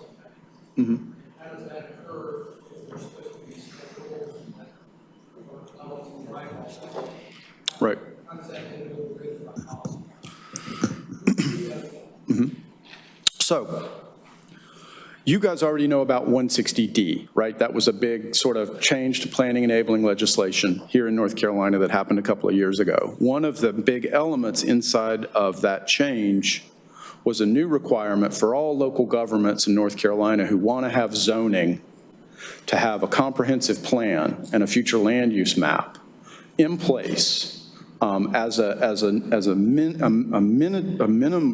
mandatory requirement to have a zoning ordinance, okay? So that's the General Assembly telling local governments, you shall have this plan, okay? At the same time, another element of the General Assembly said, I don't want adopted policy guidance carrying the force of law, and therefore, elected officials have the ability to deviate from the adopted policy guidance should they feel the need to do so, and further, that in the event they do deviate from adopted policy guidance, that adopted policy guidance is automatically amended to be consistent with the deviation that they've made. So that's where we are in terms of this requirement. You have to have a plan. Do the elected officials have to follow the plan? No. They can choose a different approach if they wish to do so. And if they wish to do so, that will automatically amend the plan. And that's what the law of the state says. Love it or hate it. So the adopted policy guidance is the comp plan. It's also the transportation plan and the greenway plan and every other bit of policy guidance that's out there. Is it a good practice to deviate from that? No, it's not. Local governments really shouldn't do that, but sometimes they do. And we haven't gotten to the place like Florida where the adopted policy guidance is law. It's still just advisory here in North Carolina. We're moving further because back in the day, 5 years ago, it wasn't even required to have a plan. Now at least it's required, but you don't have to listen to it. So we have farther to go, but at least we're making steps in the right direction. So that's why this consistency, inconsistency stuff is in here, to clarify that if in fact the elected officials make a decision that departs from the adopted policy guidance, that's not illegal, and somebody can't come in and sue them for it. That's really what that's about. Okay, to follow up, intent to amend the UDO at the same time so that both policy guidance and the ordinances are aligned? Ideally, yes. That's always the goal, is to make sure that the ordinance remains consistent with the adopted policy guidance as it's understood through the lens of the elected officials in place at that time. But that can be a challenge. It's a good question.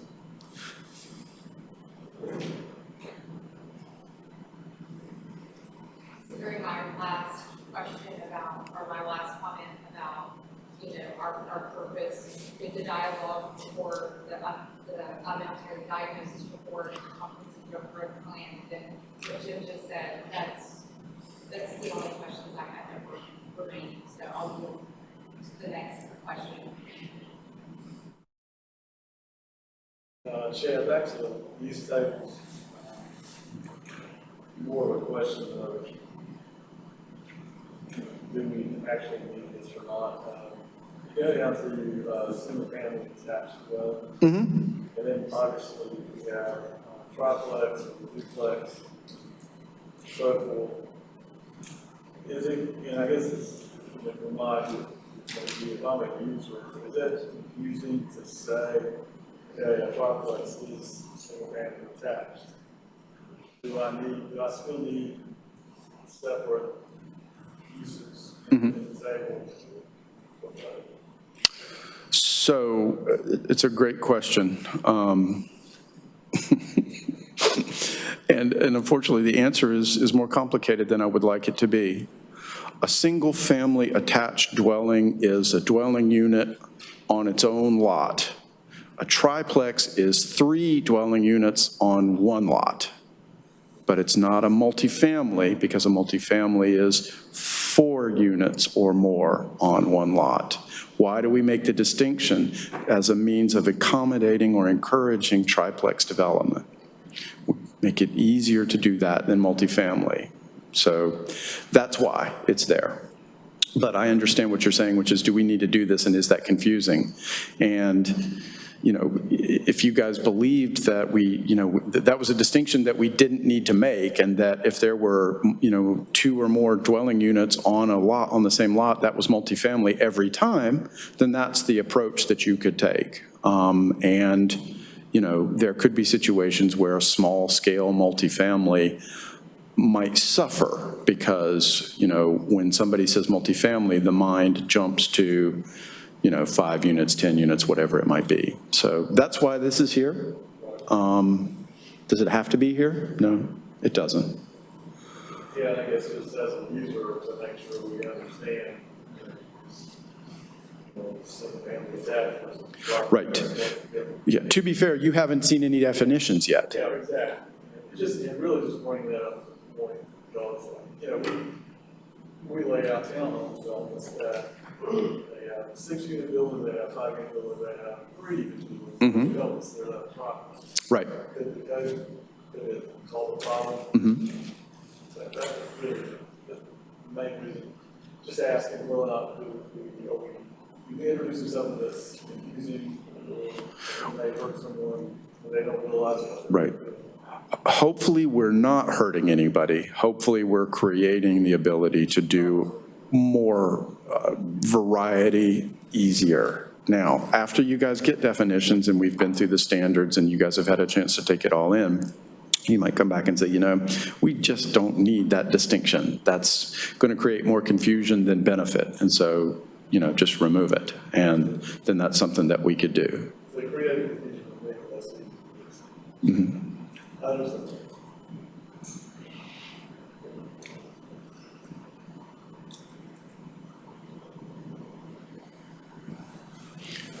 Are we done? Are we done?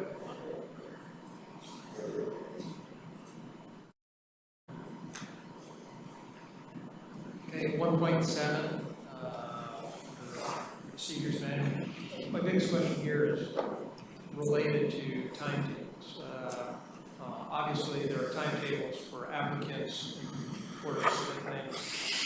But the other side of the equation is where will we see timetables in terms of processing so that the applicants for anything know something will be forthcoming by such a period of time. So right.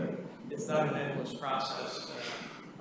They can plan accordingly. That if I'm doing this, I know I got 6 months ahead of me, and if I do things well, I'll be done in 6 months. Right. That's a great question. So the procedures manual can include a development application submittal schedule, which incorporates within it an anticipated application decision schedule, recognizing, of course, that sometimes those things can't be met. Ultimately, it's up to the staff if the procedures manual includes such a schedule. Often, procedures manuals do, but not all procedures manuals do. I think that you've made a point consistently that you want to understand, if I submit on this day and I'm complete and I've followed the rules, then I should be able to expect my permit by this date. And I think that's a reasonable expectation. Now, the question on the table is, should we codify that in the ordinance? Should we treat it as a procedures manual that lives outside of the ordinance? There's pluses and minuses for both, for reasons why you'd want it as codified law and reasons why you wouldn't want it codified as law. Ultimately, I think you guys need to share with staff what your opinion is about how we handle that. Generally speaking, in ordinance language, we use words like reasonable amount of time. There are instances where we have set numbers of days or set, periods of time that take place, but those are usually not the norm. They're the exception. And the reason for that is so that you don't get yourself caught in some sort of legal problem where somebody says, well, it says here you're going to do it in 5 days and you did it in 7 days, so I'm suing. We want to try to avoid that to the extent that we can. At the same time, if we say we're going to do it in 5 days, we should do it in 5 days, right? So how do we honor that, but not create legal exposure that's ultimately going to cost the town more money through litigation? So in terms of codifying, is there an in-between what I'm thinking? You codify with the ordinance that timetables are set, not set in the ordinance. Yes. Set the requirement that there be publicized timetables and they can be amended outside the ordinance, but the requirement is there. I think that's a great middle-of-the-road approach to kind of split the difference and sort of say, while we've not codified the application review schedule, we have one. It exists in this outside document, this procedures manual, which is not an ordinance, but which is policy. And I think that's a great way to go, which is why I put the procedures manual in there as something that we probably want to, think about doing.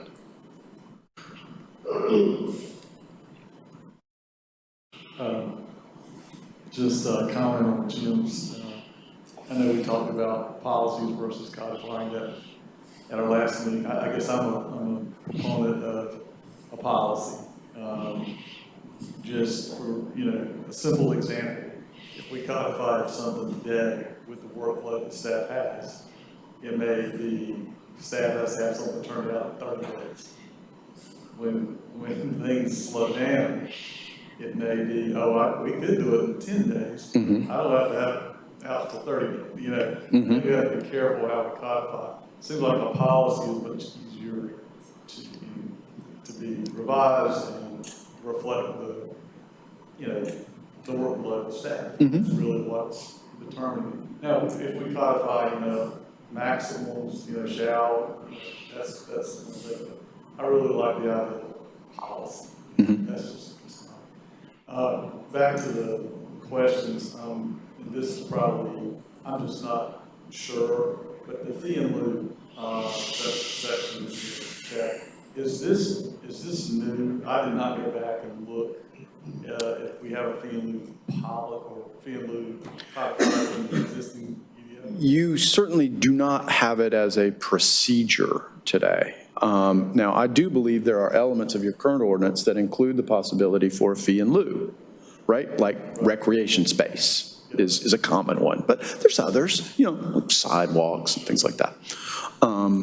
The reason that it's listed as a procedure here is twofold. One, so I only have to say it once, so it's not repeated in multiple places and inconsistency can creep in. And two, so it follows the standard uniform procedural language so that it's hopefully more followable, that it's easier to decipher. And that's why it's listed as a procedure. Yes, you do have it today. You should expect the fee in lieu procedure to clarify those things which you can request fee in lieu for, and those things which you cannot request fee in lieu for. And it's likely that you'll even see in there a provision where the town will reserve the right to only accept a fee in lieu instead of you providing whatever particular site feature. So, for example, let's say the town is working on a roadway project with the state, and you come along and that project is ongoing, but it's not finished, and that roadway project incorporates some sort of new sidewalk provision that is going to be part of that project. You've come in before it's done. Staff might say, Marty, I want you to do a fee in lieu instead of providing the sidewalk. I'm not going to accept your sidewalk. I want a fee in lieu instead. And that's just like one example of how that sort of, there's that applicant requested fee in lieu and the town mandated fee in lieu. I will say one more thing just while we're on the subject. There's a really, really strong desire in the adopted policy guidance to create more recreation space and more pedestrian connection, which is great and something that you guys absolutely should do. And that kind of thing is extremely difficult in areas that are already developed. Why? Because new development pays for sidewalks, not existing development. So how do we make those connections and build our pedestrian network in areas that are already established? We do that with fee in lieu. Yeah, I'm happy that it is in, if it isn't already in the code, I'm glad that it will be, because I think it should be codified. How we, determine that fee in lieu. I know Raleigh has, standard unit costs. I don't know if we go to that or not, but it's a great first step, because it codifies it, and then there can be procedures behind that. Where does that money go? Where does that money get spent? What does it get spent for? Right. Those are a lot of questions when you open up a fee in lieu. That's right. And it's, maybe go back to council, because that pot can get pretty large. And the idea that I pay fee in lieu for 100 feet of sidewalk and thinking that one day I'm going to get that 100 feet of sidewalk, we probably shouldn't put that in people's mind. But we need to be clear how the money goes in a big pot for sidewalk. Right. So, but I'm glad it's a great step to get codified. At least it gives people a roadmap, like it's predictable. I may have to pay a fee in lieu, build a curb and gutter, I may have to pay a fee in lieu. Right. That's good.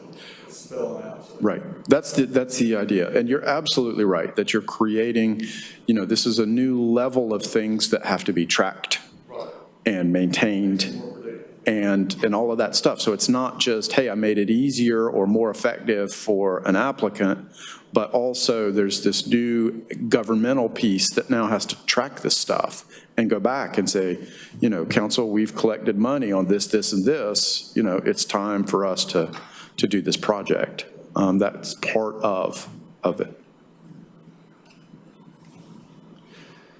Are you guys done? Yeah, I think that side's done.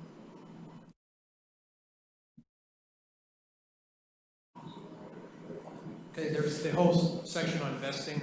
Oh, boy. Okay. And my concern is hard time limits for the same reason already brought up with respect to time limits for processing applications, those kinds of things.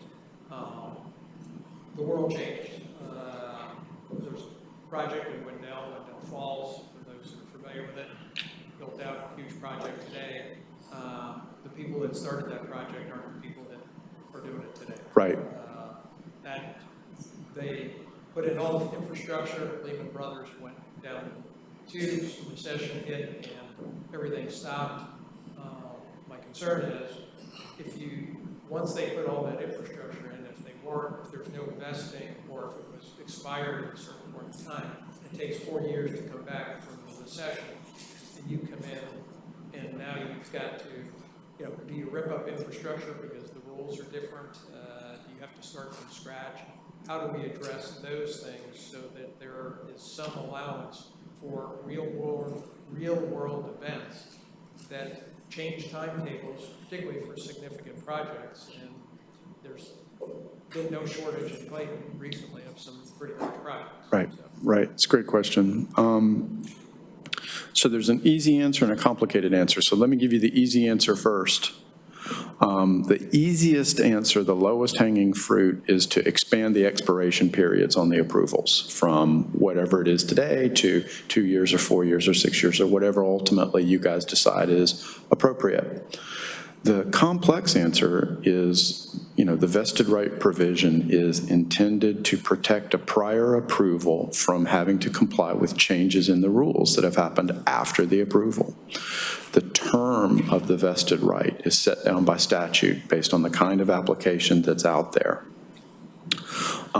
So we are recognizing the statutory timeframes associated with the various flavors of vesting. We are suggesting a vested rights certificate process that allows a site-specific vesting plan to expand its vesting term beyond the initial 2 years granted with the approval up to the maximum that the state allows for that kind of thing, 5 years. Certainly we'll recognize the multi-phase development, 7 years, and we'll encourage you guys through the inclusion of the development agreement process that we've incorporated to a vesting term that's embedded within the agreements. So all of those things are ways that we'll try to do this. I think we also should expand the expiration provisions. And I think that there's a lot of clarity recently in the statutes about expiration of permits and what substantial progress means and how local governments can be more adaptive in terms of not allowing a permit to expire and then creating hardship on a subsequent applicant, you know, to comply with new rules, to find some ways to be more, cliched word, common sense about it. So I think that, you know, I think that ordinances are trying to get better with that. Certainly the General Assembly is trying to move everybody in that direction and protect prior approvals from changes in the rules. And, you know, we're all working in a place where the economy is different and, you know, we have these challenges that maybe we didn't have 5 or 10 years ago that we've got now. So we are trying. So I encourage you to keep looking at this. I also appreciate you picked the single most difficult concepts in the entire ordinance and then ask questions about that. That's awesome. I appreciate that. But, you know, I hope that answers your question. We are, you know, we're taking vested rights and we're taking permit choice seriously. We're trying to create flexible alternatives to expiration wherever we can. And you'll see it as we kind of get into the process and you start seeing language. I think you're the only one with questions left. I separated lots. This will be my last. So Chad, the administrative adjustment intended to be solely at the discretion of the planning director, correct? Obviously different than administrative, and I'm on page, page 30. And then we're rolling down to page 31. In that table, the top of 31, 15, 10%, and 5%. Right. Amount of deviation, I guess, that the planning director can grant at his discretion. Is that intended to be per requirement? Like, if there's a buffer yard and he can deviate 15% of the width of that buffer yard, that's what we're talking about. It's not the individual, I guess the table threw me a little bit.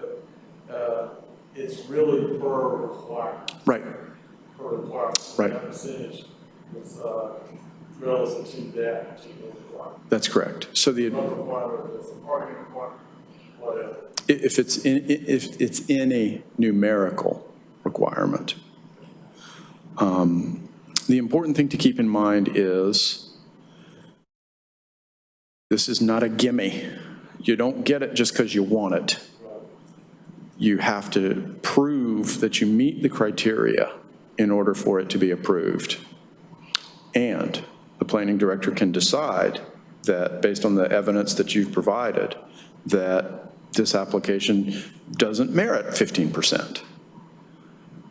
So this is a safety valve. It's really intended to be that way. The criteria, the things that you have to meet are narrowly tailored on purpose. But to answer your question, this could be uniformly applied across multiple different dimensional standards in the same project, and the answer is yes. And I think just by saying maximum permitted, it insinuates it can be less. Correct. But it doesn't have to be. Correct. And the wise applicant would come in with the lowest deviation absolutely necessary, right? A couple other things that come with the administrative adjustment is that, you know, if you've got an application that's got a variance associated with it, you know, then you shouldn't be asking for an administrative adjustment. That should have been handled through the variance. Also, conditional zoning. If you've got a conditional zoning application, should not include an administrative adjustment. Now, recognizing that sometimes after the fact, things happen. You know, we thought this, we thought that, we found rock underground, there was something, some sort of problem. You know, in the spirit of this being a safety valve, you can come in and address those kinds of provisions here. But, you know, the idea behind the administrative adjustment is an administrative variance that doesn't necessarily turn on with all of the pinnacles of hardship It has some of them, but not all of them. And it's just there to kind of create this safety valve. And that's why those percentages are low. And we can talk a lot about, is that too high? Should it be less? Absolutely, those are discussions. There was another question about, why is it 15 downtown and lower elsewhere? It doesn't have to be that way. It's just, it seems that the developments that are happening in downtown need more help, need a greater deviation to be viable. And so that's why the percentages are higher. Does it have to be that way? No. I mean, we could just establish a single number, and that would be certainly fine. Lots of places do it that way. Well, I think it's good that it's here, gives the planning board some discretion, instead of saying, no, you have to go for the adjustment. And keep them, and I'm glad that we can look at those percentages, probably. I mean, compared to what other municipalities allow. So. Right. It's pretty much on par with what we're seeing. Yeah.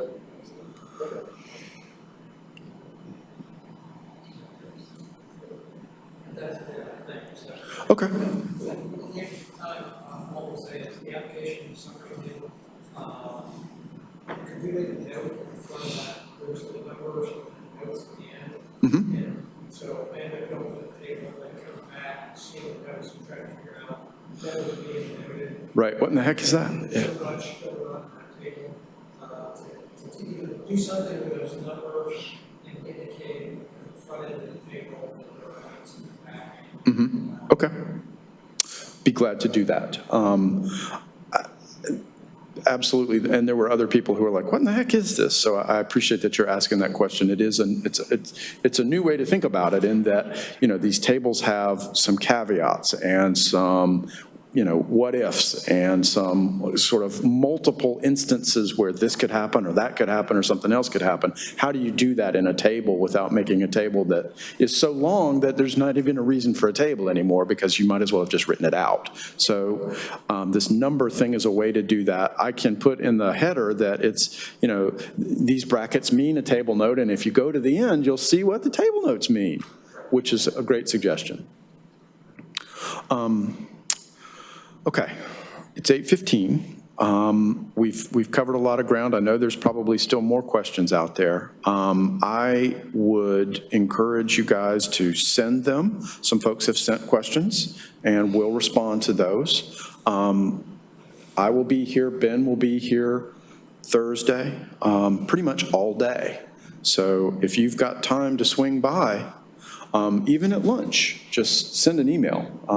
If you're here between 1:30 and 3 and you want to talk, just send an email and we'll talk so that we can, go through this and get your questions answered. That's very, very important to me, that you are comfortable that we're trying to answer your questions. I think you've given us a lot of good things to work on. I think there's some larger topic issues we need to think about and talk about how we handle. But I really do encourage you guys to come to the public forum, ask others to come and join us and get your information, get your questions answered. So with that, unless there's anything else, I'll hand it back over to you. And all right, thank you. Does planning rank updates, anybody from the planning board have any information about the planning staff, have any information about planning board?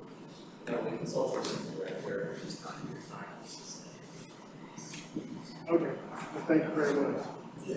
That being said, I'm looking for a motion to adjourn. Motion made by Board Member Powers. Do you have a second? Second, by Board Member Spence. All in favor, say aye. Aye.